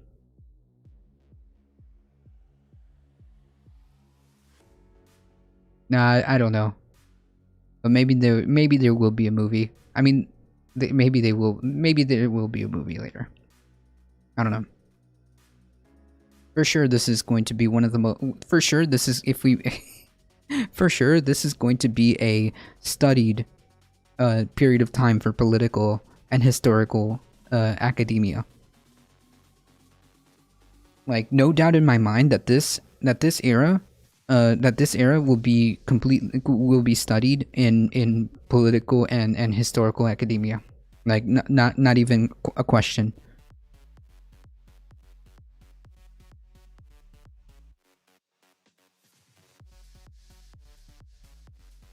I don't know. Those guys, I don't know who's worse. I'm thinking that the Democrats in Congress should be very worried about this 2022 election because a lot of the American people were very angry over the lockdowns and could not bode well for them at all. I don't think that they're angry. I don't think that the Democratic Party will lose the House or Congress because of the quote-unquote lockdowns that never happened. In terms of like, there was no real serious lockdowns. They happened in like areas, sporadic areas. Some states did it, some localities did it. I mean, I don't know if that's the reason why they'll lose. I think that the majority, if you know, the reason why there is a possibility they will lose the Congress is because they have a razor thin majority in both the House and the Senate, which could flip easily. It could easily go one way or the other. And well, redistricting kind of helps with that, and gerrymandering kind of helps with that. And their failure should they continue to just kind of abdicate their responsibilities to the American people, should they continue to kick certain core issues down the road and not address core problems, they will get swept, right? They will get swept out of Congress. And what I mean by core issues is things that haven't been addressed for decades. One of them would be income inequality. This unsustainable income inequality. Nobody is doing anything about that. I heard Biden wants to propose a couple of things here and there, but to address the real root of this issue, quite frankly, we're not getting there. And if we don't have any type of palpable results to deliver to the American people, they're gonna get voted out. They're gonna get swept out. I mean, it's just as simple as that. And then they get to play, you know, the game all over again. It's but I don't think that it's because of the quote-unquote lockdowns. I think there's other factors that will make them lose if they end up losing.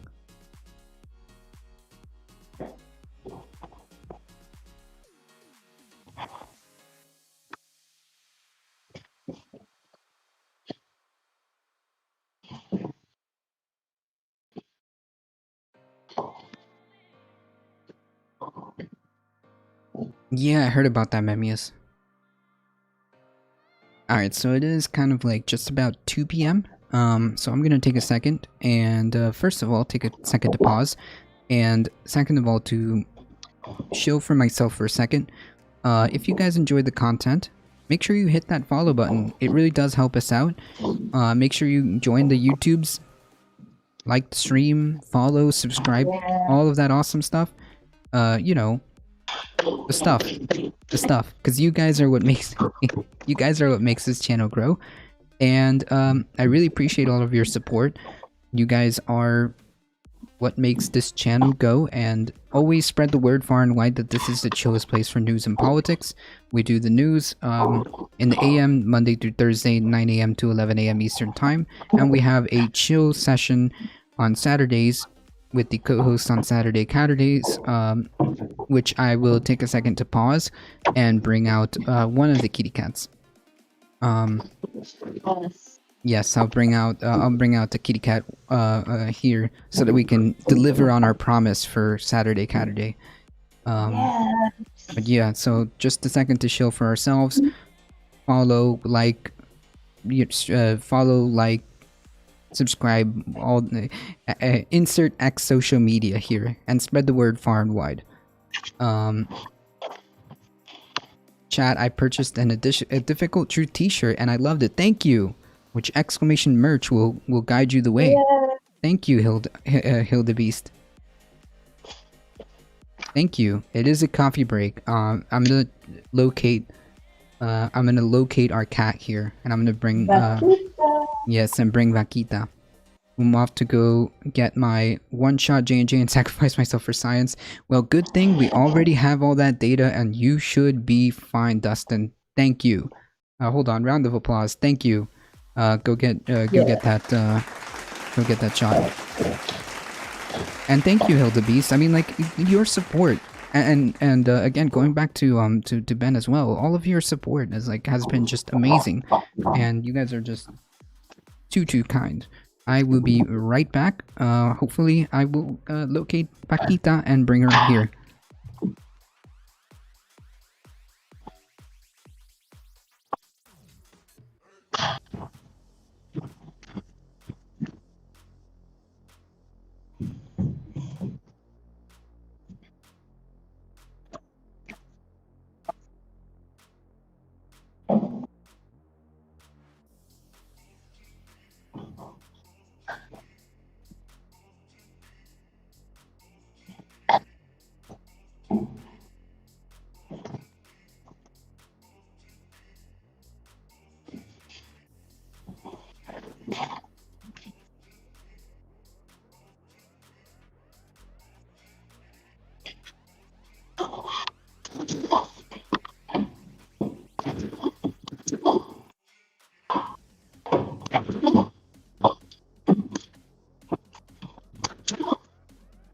Okay, folks, we have the chunkiest of chunkiest kitties.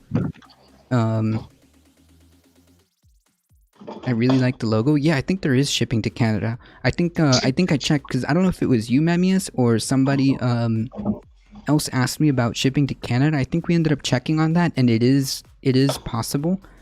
So I would double check that in just a moment, Memmius. Hey, Soundtuner. Yes, here, let me show you. The chonkiest of chonkiest kitty cats. Huh? Look at this chonk. He's like, get me out of this. Get me out of here. Oh, it's okay, kitty. Yeah, this is a perfect amount of chonk. If you guys go on the Discord, there's also pictures to illustrate the level of chonkiness. There's also pictures of the other kitty cats. I think there's pictures of Bailey in there. There's pictures of Pip the cat too. So check out Exclamation Discord too as well.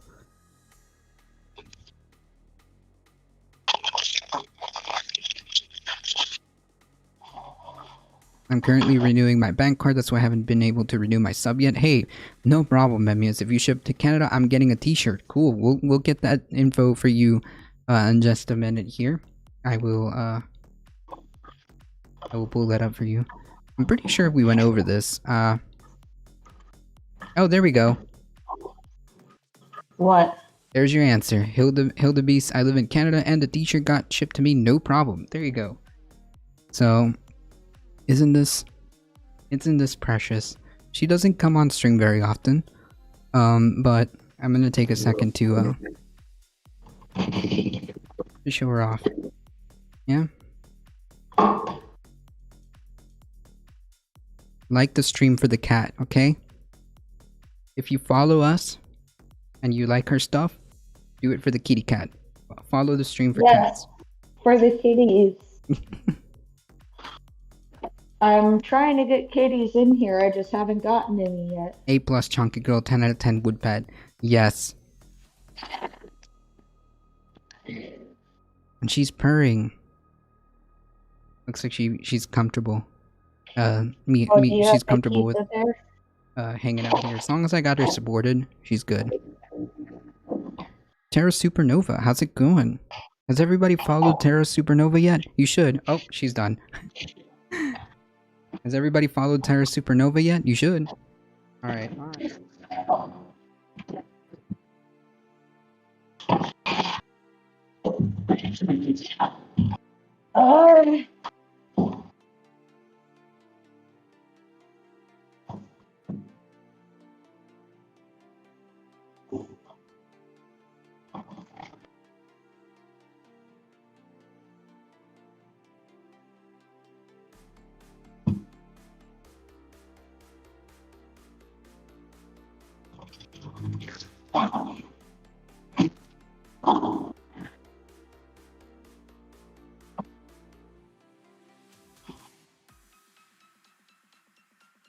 Okay, so I got a lot of kitty hair on me, but that's okay, because we will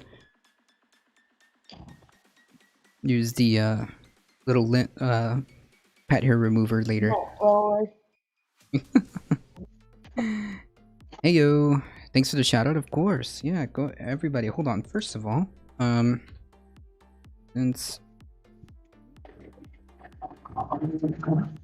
okay, there you go. And if I do that right, there we go. Cool, so we solved that mystery.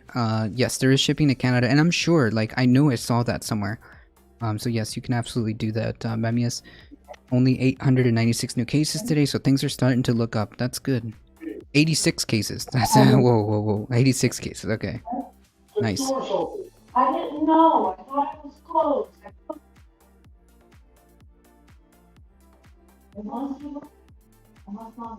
Thanks for the shout out, of course. Of course, everybody go follow twitch.tv/Terra Supernova. There are some awesome content creators that hang out here from time to time, and everybody should be following them. Everybody should be following them.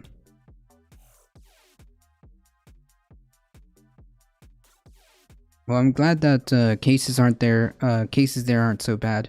I think still here in Florida. Maybe we could just bring that up.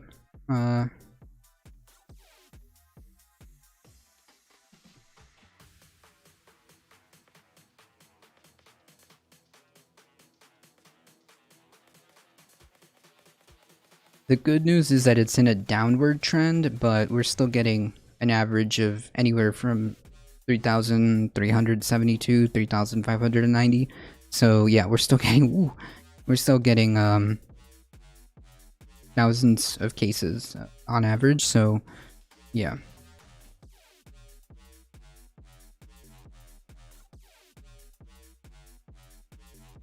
Yeah, so there is, speaking of which, there is a new CDC update, outline, recommendation, guideline. That's the word I'm using. That's the word I'm looking for. Guideline. Saying that fully vaccinated folks can hang out with each other without masks. Which, I mean, on the basis of like the science, obviously that's true. Fully vaccinated folks, obviously mingling with each other isn't a problem. However, a carte blanche statement saying that everybody who's vaccinated doesn't need a mask, I think we can all see where this can go wrong, right? In the sense of, well, people can just lie to not use the mask. That's going to be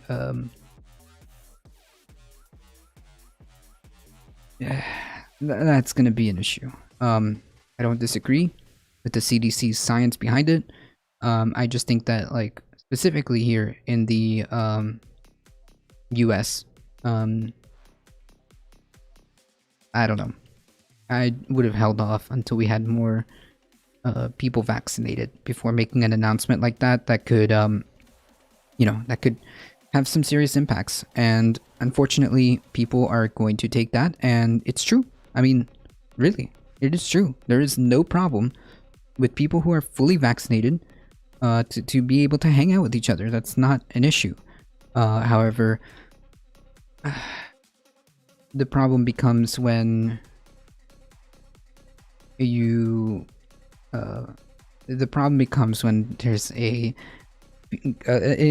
enough of a group of people who are not taking this seriously and will lie just to not wear the mask, right? That's where the problems lie with me, in terms of, like, not the data, because obviously it's true. It's just like, I don't want to open the door for things to be worse instead of better.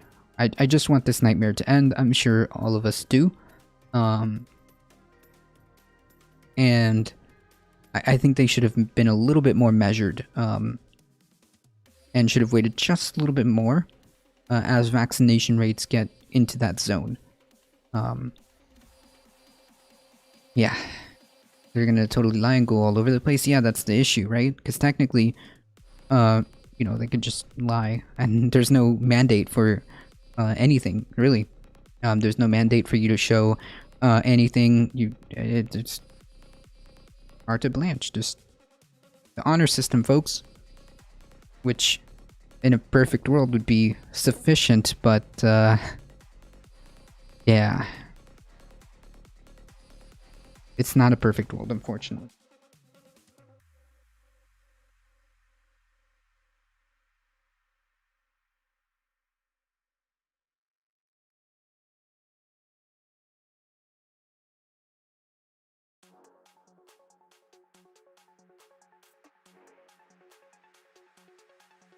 Oh yeah, right on point. Right on point, Darknet. Yeah, whoever posted this, yeah, like, I mean, just as we're discussing this, right? I mean, wow, who would have thunk?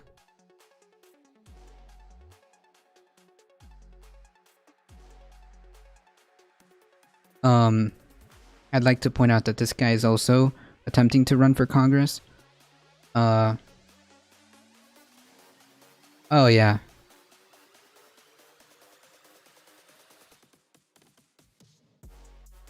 Oh yeah. This is tweeted out by a PhD. I mean, like, who could have thunk? Surprise Pikachu face. Who could have thunk? Well, I'm not vaccinated except for when I'm at Costco where I identify as vaccinated. Feels good, man. I'm good because I identify as being vaccinated, so now I will be going out with I will now be going without a mask. Cool.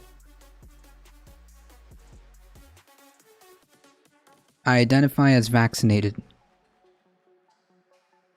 I haven't gotten the shot, but I identified as vaccinated. The same process, not oof. Yikes.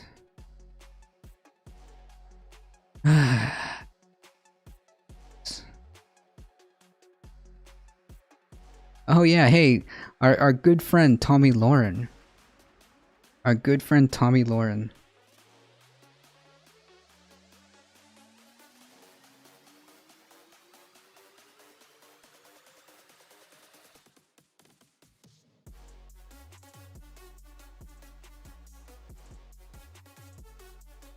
Couldn't they at least identify as funny or original? True.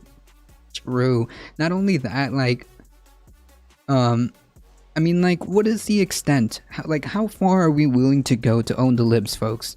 I mean, like, really, how far are we willing to go to own the libs?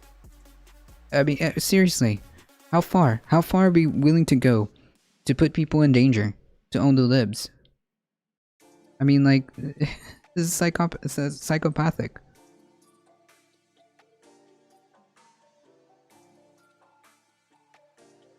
And of course, you know, yeah, very, very cute, very clever. My body, my choice. Oh yeah, now, now that's all of a sudden important.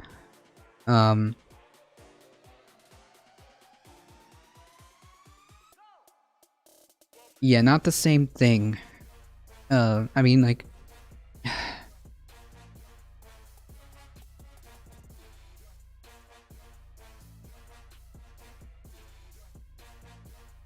Everyone knows in Britain, just wear it. Yeah, it's not that hard. It really isn't. It really isn't. It's not that big of a deal. You'll be fine. Thank you, Darknet. I was just about to do that. Hey, Supergirl. I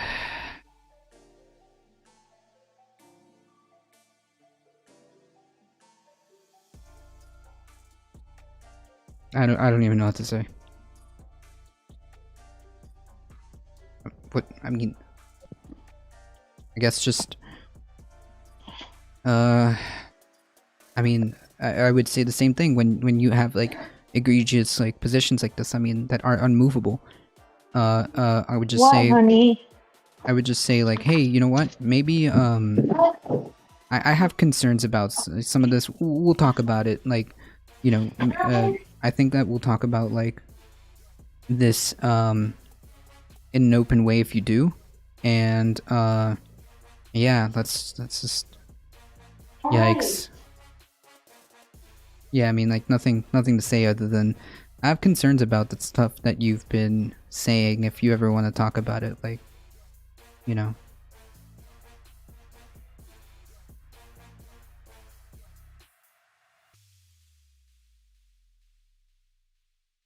Can't hear anything? I think it's because I don't know. And I think you just disconnected. I don't know if you can hear me, Bree.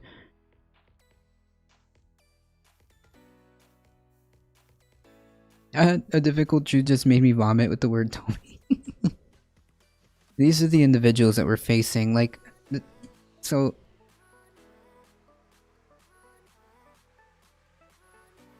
So, again, the issue with the CDC issuing this regulation is, or guidance is, the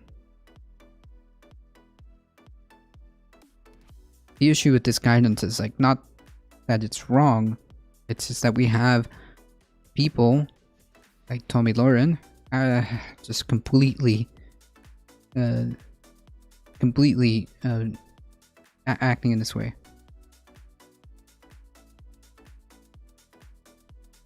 Yeah, Biden isn't really that much different. I mean, not really that much different. No. Yeah, next, if we make them comply with the mask, next they'll be coming for the guns. That's right.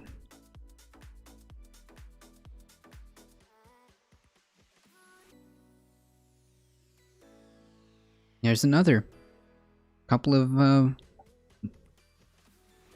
blue check marks that are that have a lot of retweets, tens of thousands of likes. I mean, like, if it was just this one person with, like, you know, 27 likes and one retweet, whatever, but, like, these are people with tens of thousands of likes, retweets, follows. I mean, doctor in quotations.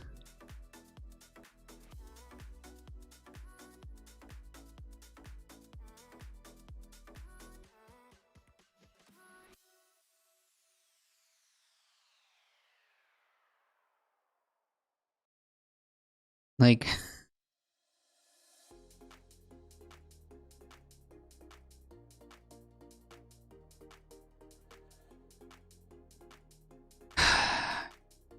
we all have the freedom of a lack of choices. Yeah, it's an illusion, to be honest.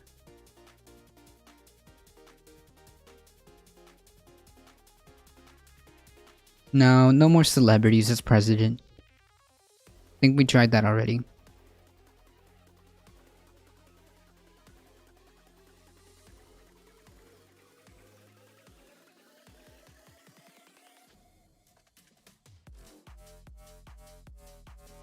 Yeah, but my freedoms aren't impeded by me not being able to do that, you know?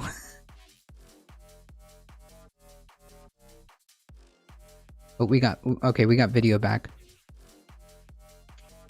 We got video back. And we got audio back. Are we good? Yeah, we good. Okay, cool. Yeah, so I was just like going over like the new rules that if you're vaccinated, you can basically just, you know, interact with people that are vaccinated, which is fine.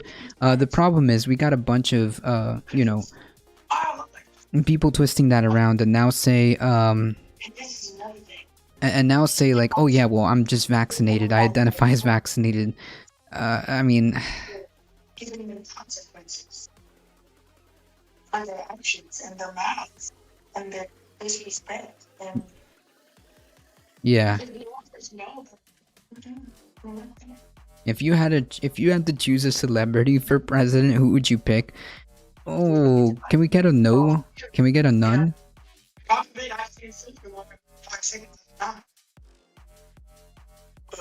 We got this man every day because he doesn't seriously.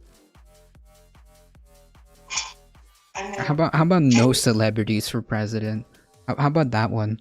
No celebrity for president. He takes it and just stands around.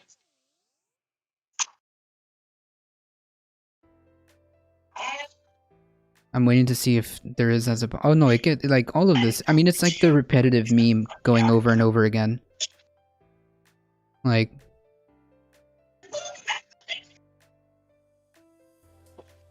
it's just the same meme repeated. I'm all for Canyo because I don't live there. Well, there's still... Wait, you do realize that what happens here affects the rest, right? Wait. Sadly, misinformation of this type of rhetoric spreads like its own disease thanks to the internet. True! Absolutely true. The internet, it was a mistake. Shut it all down, except for this channel.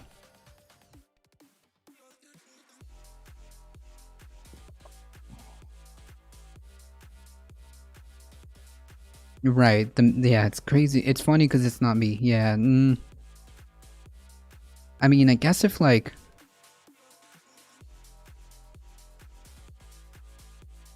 I guess if we're, like, entertaining the idea... yeah, the problem is Tucker Carlson gaslights people not to take it. True. And it's like, well, if you don't want to take the vaccine, if you don't want to wear a mask... but you still want to go out and participate in society, then, like, I'm sorry, dude. You're gonna have to start making choices. And take some, like, responsibility. I'm so bored of COVID. I'm all for a real life... Nah, I'm good. Hard pass. If you had to choose... Yeah, like, if I entertain this question, who would I choose to be as a celebrity president? I don't know. who I would want as like as someone who like I would choose as celebrity president. Man,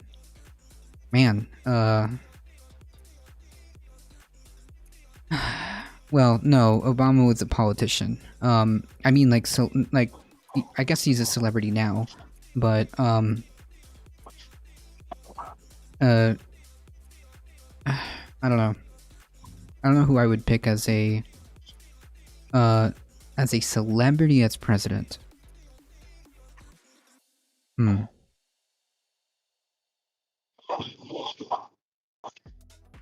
I don't know.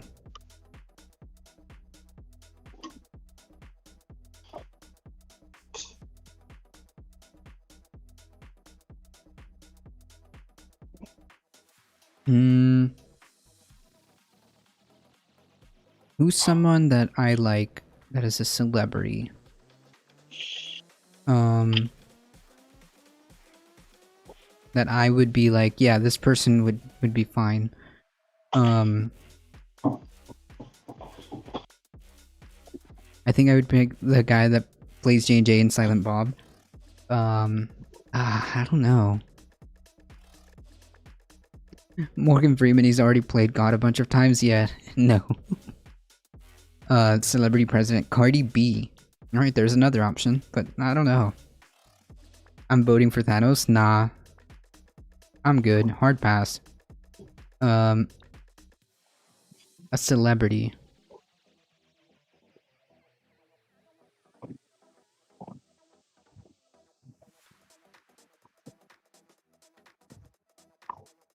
He's the dude that America needs? Nah. Tom Cruise? No. No, I would not pick him as president. I don't know.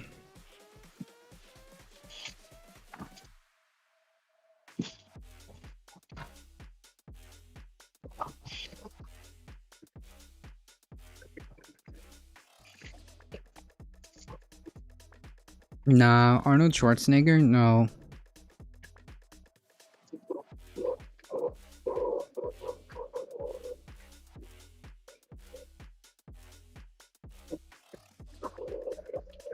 I want all the crazies for president? I don't know, I think we...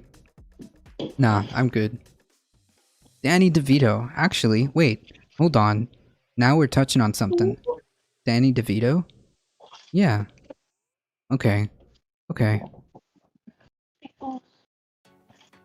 Come on. Haley. Bailey? Haley. Wait, do we have a kitty? Wait, how can you hear me? I'm upstairs. You can hear me? I'm upstairs. Yeah, I can hear you, but I can only see what's happening down, like in the shop. Can you hear me though? There's no microphone up here unless there's a built-in microphone that I don't know about. Yeah, I can hear you. So... That's fucking crazy. There must be a built-in microphone that I don't know about. Yeah, Haley, I asked you if, I asked you if... you were just hearing me and I was on the webcam. No. Is there someone on Discord? Yeah, look, the top left screen. There's like, yeah, see? There we go. What? I was upstairs and you could hear me. Well, yeah, I didn't realize that you were gone. I thought you were I thought you were doing work under the table. Because, like, you were fixing something under there. Hey, Bailey. Come on, Bailey. Oh, yeah, Mark Ruffalo. Yeah, there you go. Saturday, Caturday. Come on, Bailey. Come on. Come on for Saturday, Caturday. I can't believe the Republican Party. I mean, well, there's a whole other, like, rant we can do about that, Hirsch. There we go. There we go. Are you sure? Because Ted Cruz is, oh! Ted Cruz was Canadian, was he not? I don't know about that. I don't know. What you got there? Is that like a pizza? Maybe.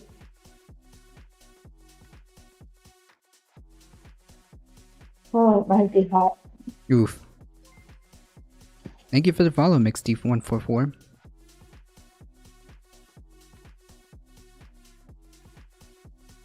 Betty White for president? There you go. Yes, Betty- Betty White for president. I will vote for her. Betty White lives forever. Betty White will live forever.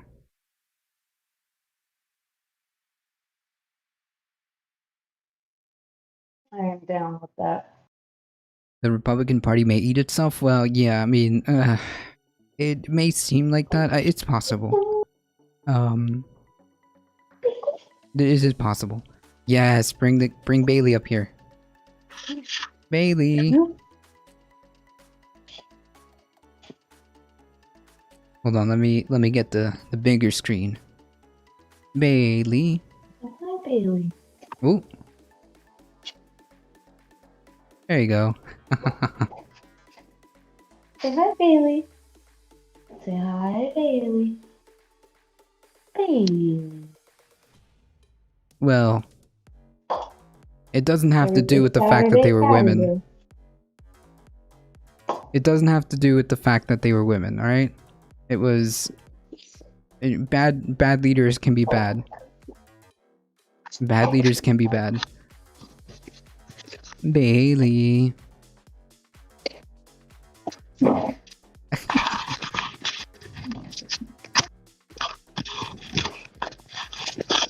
He's so cute. Bailey. Bailey, what you doing?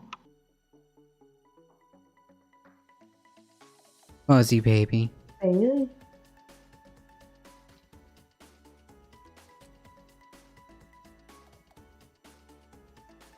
Bailey.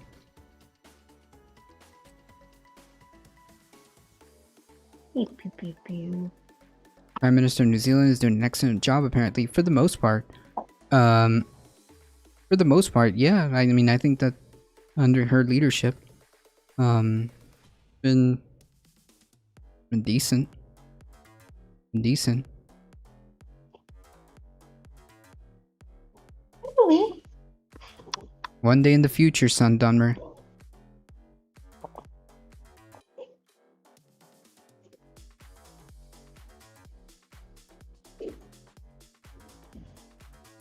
So I don't know if you guys can see, but let me show you real quick. So not only do we have a side on each side, we have a top and we have a bottom.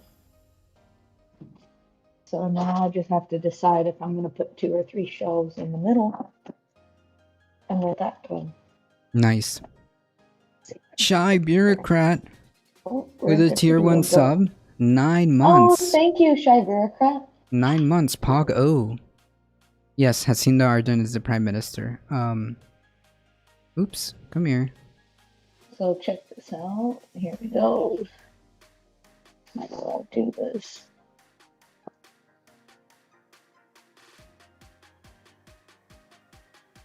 There you go.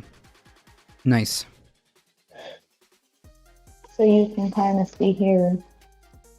So like up at the top I have a board. At the side I have a board. At this side I have a board. And down here there's a board. So now I just have to decide 2 or 3 shelves. Nice. And I have a bunch of scrap I can use. I just gotta decide how big I want the shelves to be. Nice. On the bottom level, I kind of left a 1/4 inch gap in between the back part of the board. That way, if there's any dust or any trash that gets stuck down in there, it can just fall down to the floor and get vacuumed out.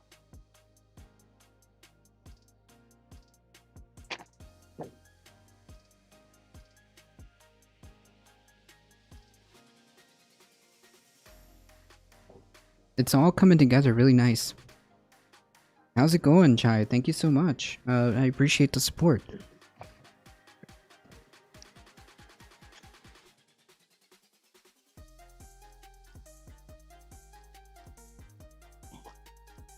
Yeah, that's highly unlikely that's gonna actually happen, Hirsch. Like, it's just highly unlikely. I feel like it's a scare tactic, at best. Like, What? He's like, they've been. I want to see a president actually go for people's guns for a laugh. They have been saying it's gonna happen forever. Yeah, and it never happens. I mean, like, I just don't ever see that. Exactly. I don't ever feel like see it's that. just something that they set doesn't actually happen. But like, it's kind of like I think it's like a fear, tactic. Like, I think It's a that. fear-mongering tactic for sure. Yeah, right, and like, it never happens. It's like, oh, the Democrats, they're gonna take your guns.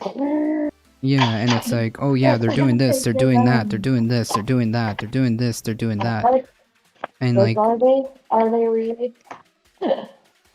like, I mean, yeah, there's sometimes that bills get proposed, but like, they never go anywhere. It's like, it just never, it seems like something that has been talked about for decades. You know, every time, you know, we have this, it's like, it just never happens. Happen. Yeah, I mean, they need to take the NRA. The NRA. I mean, the NRA is in its own pool of in its own pool of how do I say this in a PG-13 manner? In its own pool of stuff that they have to deal with. Okay, they're knee deep in it. Yeah. Rolling pin on the other, and take it to flash. Kind of impressed. People could take a whole rolling pin, to be honest. Huh? Yeah. Bankruptcy problems, among other issues with them using funds in illegal ways or something like that. They were using business funds illegally, allegedly, and the state of New York is coming after them for their financial dealings, and they are currently trying to file for bankruptcy in Texas, but they were denied. Yeah, so the NRA is, they've got their issues to deal with. I keep swearing I'm Scottish though, but I'll keep it down. Yeah, PG-13, you know? Trying to be as friendly as possible. What was I gonna say? Yeah, so, I mean, I just, like, look, I don't believe that, like, they're necessarily, like, coming here to take guns away, you know? I mean, like, there are some proposals in the pipeline that I think that are warranted. Like, for example, hey, maybe there shouldn't be a way for you to make firearms out of 3D printers, unregistered firearms or untraceable firearms through 3D printers. Like, maybe that shouldn't be a thing, you know? I mean, I can make them by hand, so what's the difference? Right, so, like, why is it, like, I mean, but I think it's, like, more difficult. You have to have, like, all the machinery, and you have to have, like, the know-how, versus, like, a 3D printer, you just make it, you know, there's, like, literally no, not much involved other than you having a 3D printer and having, like, the schematics downloaded, and that's it.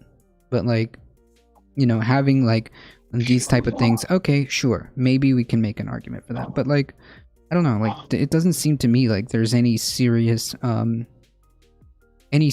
traction for any politician to seriously be like, oh yeah, we're gonna come knock down your door, we're gonna break down your door, and we're gonna take your guns away. I just don't think that that's, like, a thing. Oh yeah, that's definitely how it's gonna go. Yeah. You're just not paying attention. That's funny, Zeoduke. We would have the South Park more like a documentary of life without a filter.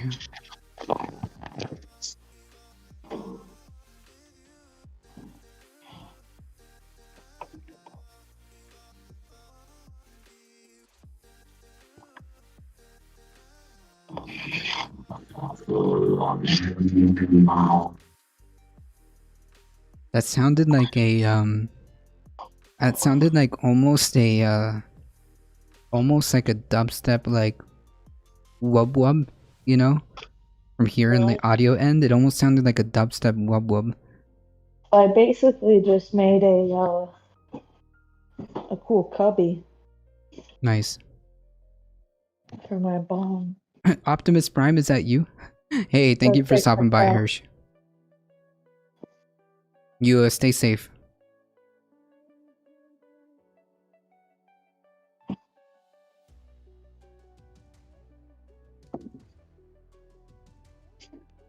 Oh, I see. The little thingy behind you? Mm-hmm. That there, and then my shelves are gonna be over here. Nice. And then on the bottom part, let me show you. So on the bottom part in here between the 2x4 and the wall. Oh, wait. I have it. There we go. That's probably better to see. What I'm going to do is put PVC pipe in there, and I can put my glass supplies in there. Nice.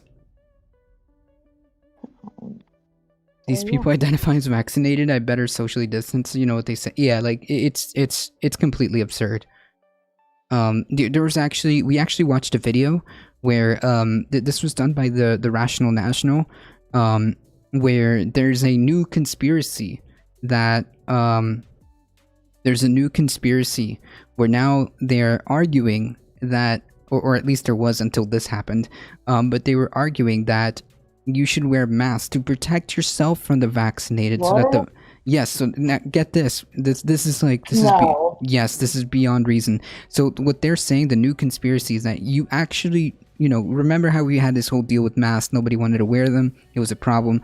Well, now they're saying. They're saying that we should wear masks to protect ourselves from the vaccinated because they don't trust the quote unquote, and I'm using this in their terms, right? The vaccinated, because they're afraid that the people who got the COVID vaccine will shed the virus and will give it to them. Remember, it started with this was a hoax. It started with it's not a big deal anyways.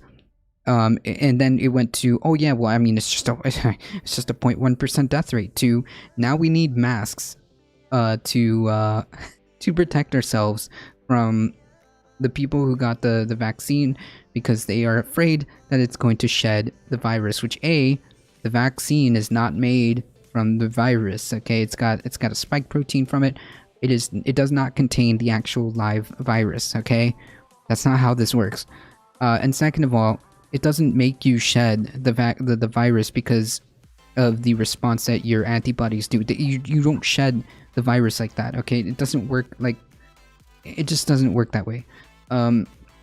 Yes, David Dole from the Rational National, and so they think that now you should be wearing masks to protect yourself from the people who got the COVID vaccine. But now we're at the point where, but now the remember, it's a hoax. It's not that bad. We need to protect ourselves from the people who took the vaccine, because remember, this 0.1% virus is not an issue at the beginning. So like, I mean, you see how like incoherent this gets to now. Wait, the CDC says we can just lie and not use a mask. So now we're back to not wearing masks and just lying about you getting vaccinated. Because remember, it's also bad to get vaccinated. It doesn't make any sense. It's also bad to get vaccinated, but it's also bad to wear masks. But it's also not a problem because it was a hoax to begin with. I mean, it just doesn't make any sense in any way, shape, or form. Like, I lost track of where the conspiracies theories go in terms of like masks and the vaccine go, as far as they go. Like, I can't keep track of where we are. Yeah, it's a way to trick them into wearing masks. Yeah, but thanks to the CDC's new guidance, I'm afraid that it's going in the wrong direction. It's like gluing your hair back when you're balding doesn't solve the problem, but it does stop you from shedding as much. I mean, I guess. Yes, vax all day, just do it. Yes, I took the 24th off. I'm hoping to be able to get that first shot. I'm aiming to I got the 24th off, and I'm hoping we can solve that. That would be cool. So yeah.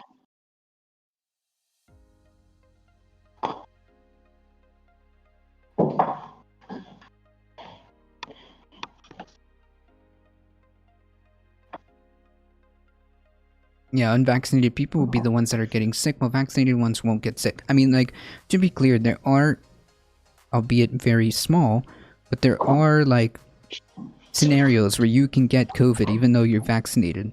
However, because you're vaccinated, the COVID will be extremely mild, to the point where, you know, it won't affect you as much, right? I think it's like, if you do happen to get the COVID vaccine virus and you are fully vaccinated, the symptoms and all of that are like enormously reduced, like over 90%. I mean, so yeah, the problem is it can continue perpetuating this if people keep lying about being vaccinated or not being vaccinated. Like this guidance, this CDC guidance was based on like people's honesty.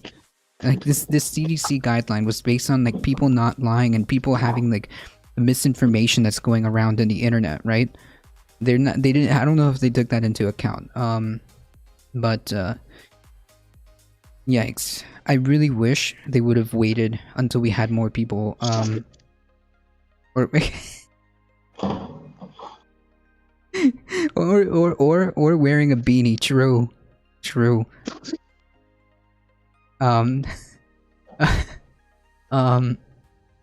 I think they should have waited until we had more people vaccinated to be like, all right, guys, you know what? It's all good. If you're vaccinated and the person, the other people are also vaccinated, should be good to go. I think they should have waited, to be honest, because like we don't have the rate of vaccination rates near enough. If McDonald's gave out free burgers if you show up with a mask outline, people would become more committed. Not even. I mean, there's a literal $1 million lottery in a state. I forget which state was it. Maybe somebody in chat can like correct me, but like there's a lottery for $1 million. If you're fully vaccinated, you can participate in the lottery. And like you would think that like that would Ohio, thank you. And you would think, you know, hey, there's multiple companies offering free X, free Y, free Z if you show them your full vaccinated card. I mean, there is an effort going on. It's just that people are not logical or not acting rational and are deciding to throw all that away. Throw like logic away for the sake of like owning the libs, as we see here. Because this is just an owning the lib campaign. They don't care. They don't care. You best believe someone like, do you really think that like Tommy Lauren isn't gonna get the vaccine or hasn't already? Like, okay, dude. Like, I have a hard time believing that someone like this would be like, you know, this is an own the lib campaign. It's like unbelievably infuriating. But yeah, like we've as a country are trying to get as many people as vaccinated. The issue is people are not thinking logically. They're listening to people like this, like Tommy Lauren, and are serious about it. Turns out what you say and how you say it matters. As a content creator, as a public figure, as a politician, which I see some politicians also making these ridiculous statements, right? This Ruffo for Congress, he's probably a local politician. Yeah, it turns out that if you're in a position of power like this, your words matter. What you say and how you say it matters. It's just unbelievably furious. Didn't Trump get back? Yeah, he was one of the first back in late December or January. He was vaccinated. He was vaccinated while there was trials going on, if I'm correct. While they were still like getting the final like crossing the T's and dotting the I's on the vaccines. He got his. So there's no doubt in my mind somebody like Tommy Lauren didn't already have it or is in the process of getting her vaccine. She's just doing this to quote unquote own the libs. So yeah. Incredibly infuriating and harmful. Incredibly infuriating and harmful.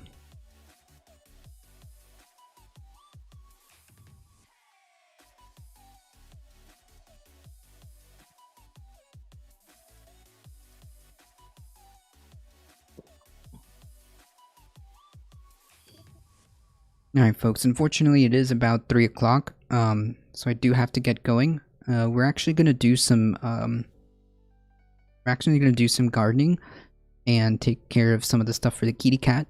I'll post us. Yeah, I'll post some stuff on the Discord. I'm super excited. Unfortunately, our what is it? Lavenders did not make it. Only one lavender plant made it. Supposedly, I don't know. It might be saving. It's all good. But we also need to fix some of the peppers growing and take care of the stuff for the kitty cat. We're gonna try to give her the once a year shower, once a year bath. Once a year? That's cute. We try, like, I thought that's cute. Well, she's an indoor cat. She doesn't go outside.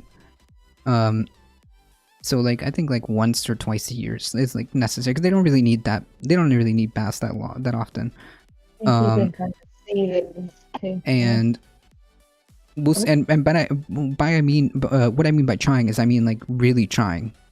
I mean like literally trying to attempt to give this cat a bath. Because the first time we got our bottom shelf here. Nice. And then I might put 4 shelves. Dan Simpson rating with a party of 30. Thank you so much. I appreciate that. How's it going? Love your face. Love your face. Thank you for the follow. That's crazy. Thank you. Thank you. She's gonna murder you. Yeah, that's why I said attempt. My words were carefully chosen. I'm going to attempt. Bentley, thank you for the follow. Yeah, attempt, because like the first time we gave her like a pseudo bath. It wasn't really like a full-on bath. Oh my goodness. That was a task. That was a task. So yeah, and clipping the ends of her claws are also like a task. Yeah, like it just doesn't wear body armor. Yeah, basically, we actually have Kitty Kevlar, and by Kitty Kevlar I mean I have a specific jacket that is about. It's for some reason the jacket was so well made that it was so well made that I've had it for over 10 years, and she could bite it. She's clawed at it. It doesn't get through. So I call that jacket that specific I think it's called bomber jacket. Yeah, like you know the one with the cool. It almost looks like a sports jacket. Yeah. That I call that Kitty Kevlar because she can't get through it. I hope you got life insurance. I mean, look, she's kind of cool. You know. We'll hope that she doesn't protest too much. Rick Carlos. Welder's gloves. Yeah, there you go. Rick Carlos. Good luck with the kitty bath. Yeah, we're gonna need it. So I'm hoping that we can do that sometime like later today, or if we don't get to it because of the gardening tomorrow. Ooh. What is happening on the right? On the right, you're seeing a candid behind-the-scenes look at the glass studio that our co-host is building. Right now she's doing shelves or measuring stuff to build the shelves. Yep. That's right. That's exactly what I'm doing. Yep. Yeah, so basically the equivalent of body armor is that jacket that I can kind of like use. But yeah, I mean we tried to like trim the end of. Yeah, the other weeks ago, we tried to trim her nails. We tried to trim her nails, and we got a total of 1 paw done. That's it. Like we got a total of 1 paw done, and she's just not having it. She looks at the nail clipper and like it's done. It's done. She like bolts. Yeah. She like sees the she sees the nail clipper and like that's it. And also we're trying to be like very careful, obviously, not to like, you know, hurt her. So it's like a combination of her like struggling so much that we're also like not experienced or comfortable enough to like we don't hurt her, and she just like doesn't like it.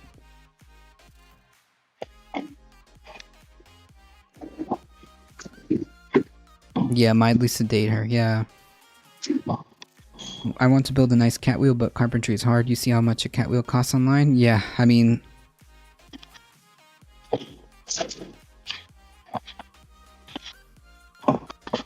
Kitty cat's toys are and stuff are can be expensive. But hey, if you know the know-how, does your cat scratch your stuff up? No. Surprisingly, like, she is highly like intelligent and intuitive. That the moment we bought her scratching post, that's what she uses. Like, the moment we bought her scratching post, she just went right up to it. Because, like, when we first got her for, like, the first, like, night or two, obviously, like, she didn't have a scratching post. So she tried to use the couch as a scratching post. But the second we got her a couple of scratching posts, she's got like 1, 2, 3 in this room alone. And there's one by the couch, so that she doesn't touch the couch. That's 4. And there's another one by the trash can in the by the kitchen, and that's 5 if I counted correctly. So she's got plenty of scratching posts, so she doesn't touch anything else. In terms of like scratching my stuff up, nah, doesn't do that.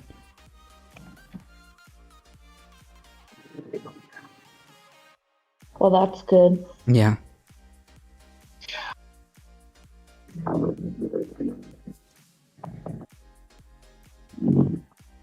Yeah, I'm telling you, every time like you do work with the drill, it sounds like a wub wub from dubstep. We had a dog like that. Even with the muzzle, for her safety, she'd be jerking around and freaking out. Yeah, I mean, like, for that, I would like probably like seek like a behavioral, like, you know, professional that helps train, because geez, whew. Yeah, no, my cat doesn't scratch anything, like, really at all. In fact, if you guys give me like 1 second, I'll bring her on stream again, just for you guys who are joining the raid, who are joined in the stream. Which, by the way, how rude of me. We are a difficult truth. We do news and politics generally Monday to Thursday, and on Saturdays we have Saturday Caturday. We just kind of hang out. Do miscellaneous stuff. Sometimes we'll do like IRL, sometimes we'll just hang out with chat, sometimes we'll do a little bit of news, a little bit of politics, sometimes we'll play video games on Saturdays. So you guys caught us on a more like chill downtime. If you guys want to keep up with the channel, there's a Discord that we have, and we are actually in the process of trying to do some type of like movie day, maybe Sundays after Sunday afternoons or Sunday evenings. We'll try to have like some type of movie day, and you guys can enjoy that and hang out and keep the conversation offline, and keep up with the channel. So that's something that that we want to keep up with. And yeah, if you guys enjoyed the channel, don't forget to follow, like the stream, subscribe to the YouTubes, all that awesome stuff. And for the folks who are just raiding in, first of all, thank you, Idan. Thank you for bringing your wonderful community here. And second of all, it is Saturday Caturday, so it is customary that we do have a kitty cat or two available on stream. So I don't want to sign off without giving these folks a kitty cat. All right. Well, I gave them a minute ago. Right. But these are for the new folks who are joining us. Okay. So let me go and try to bring because like you guys caught us on the tail end too. But I'm just glad that you're all here. But you did catch us on the tail end. But I will, pun unintended. But now I will. But now it is intended.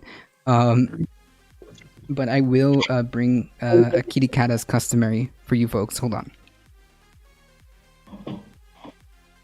I know Idan also has a phenomenally cute cat as well. Yoshini? Wait, I forgot how Yoshini? Idan, if mom just got 3 kittens. Aw, COVID blues after her dog of 14 years passed away. Aw, I'm sorry to hear that, Cornholio. Sorry to hear that. Let me bring my kitty cat.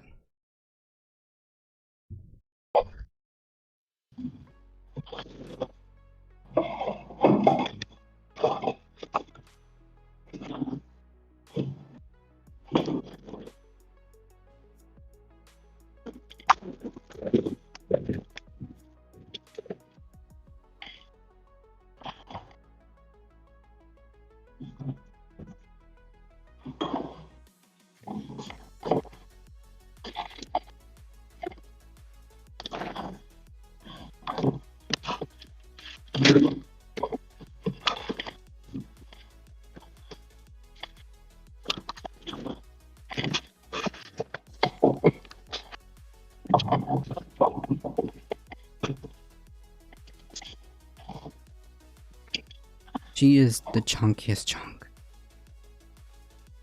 Oh, you got both each other. Got my first shelton. And I've known for 21 years, both terriers and one had some chihuahua in her. That's adorable. That's adorable.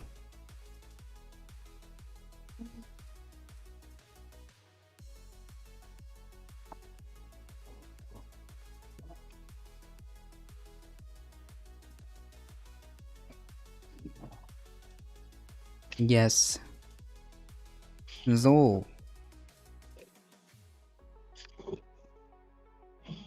Yoshi. Yeah, Yoshi. Yeah, I think the Idan's cat's name is Yoshimi. Yoshini or Yoshimi. But yeah, here she is. Trying to bat at my phone, but here she is. As customary. She is just so chill. Here, shall I?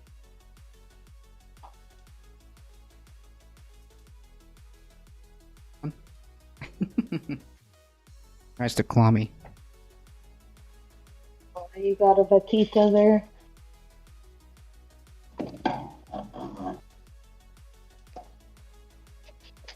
Oh, sorry. You got a vaquita there.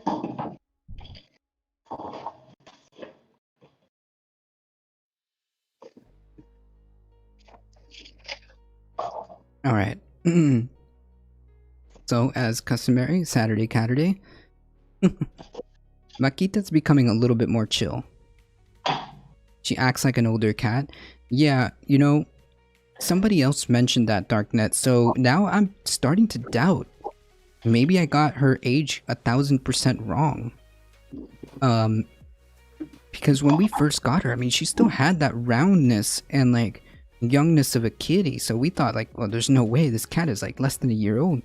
But you're not the first person to say that, Darknet, so now I'm beginning to doubt myself.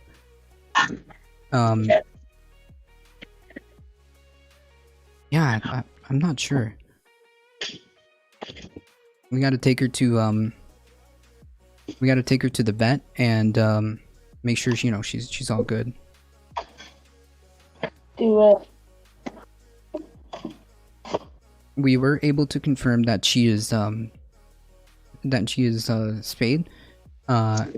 She's got the little blue tattoo that they give animals.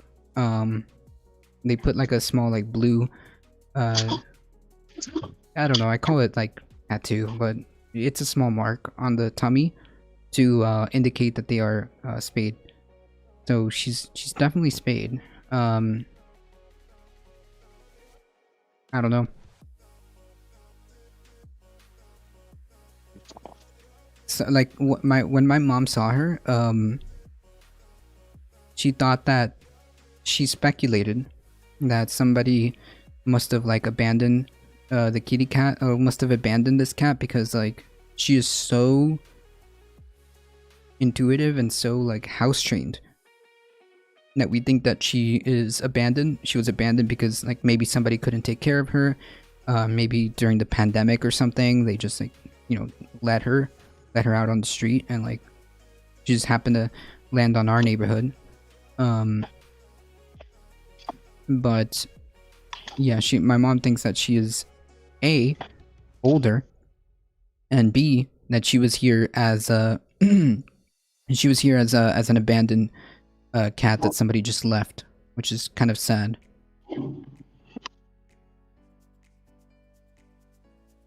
That is sad. That is very sad. Yeah. There's so many stray cats. Yeah, there's a bunch of stray cats. Like everywhere, I would say. And this one just happened to be in our little complex, and she just came right to us multiple times. I mean, and when we did bring her in, she was super house trained. Like she uses the litter box. She uses the litter box without never having to like ask her. She uses the scratching post without never having to like train her to use the scratching post. I mean, I think that like, as far as like house training goes, like she must have been somebody's pet, and no like lost cat signs or anything like that.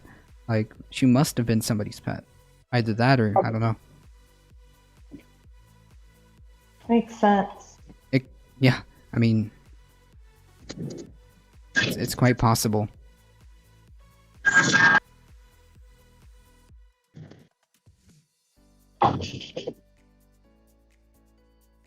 Cats don't need to be trained to use the litter box? Oh yeah, okay. I didn't know that. I thought this is something that they like learn. Because my mom is immunocompromised, but at least it was a potential exposure site, so now I'm waiting to get tested. Oof, yikes. Yikes, sorry, Cornholio. Yeah, I mean, this cat had absolutely no problems. He just loved pooping in sand. Well, this one had no problems. No problems no matter what litter we used. And just immediately saw the box, used it, and I was like, oh yeah, okay. And the same thing with the scratching post. Like, the moment we bought her the scratching post, it was like immediate. It was immediate.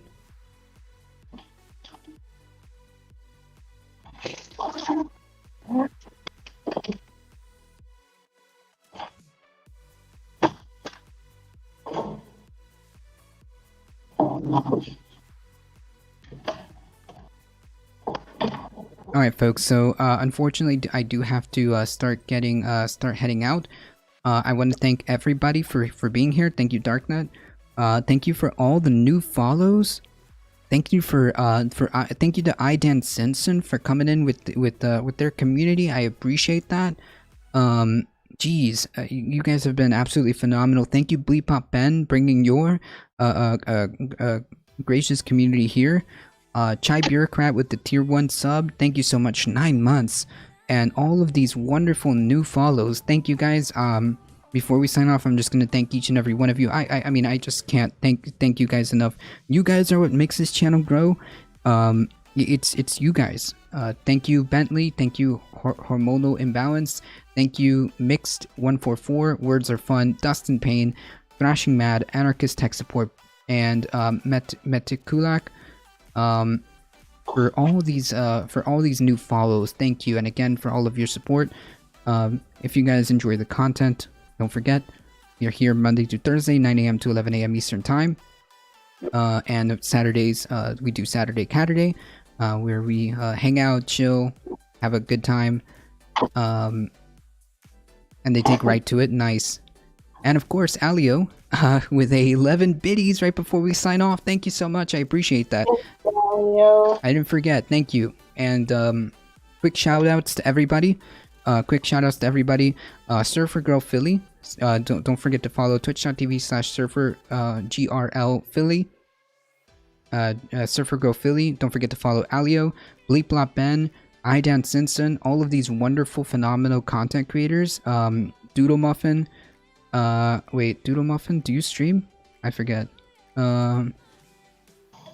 Let me see who else has it. Terra Supernova. Don't forget to follow twitch.tv/Terra Supernova. Let's see. I think I got everybody. I think I got everybody. Oh no, I don't stream. Okay. Okay, sorry. I'm like trying to make sure I get everybody here, okay?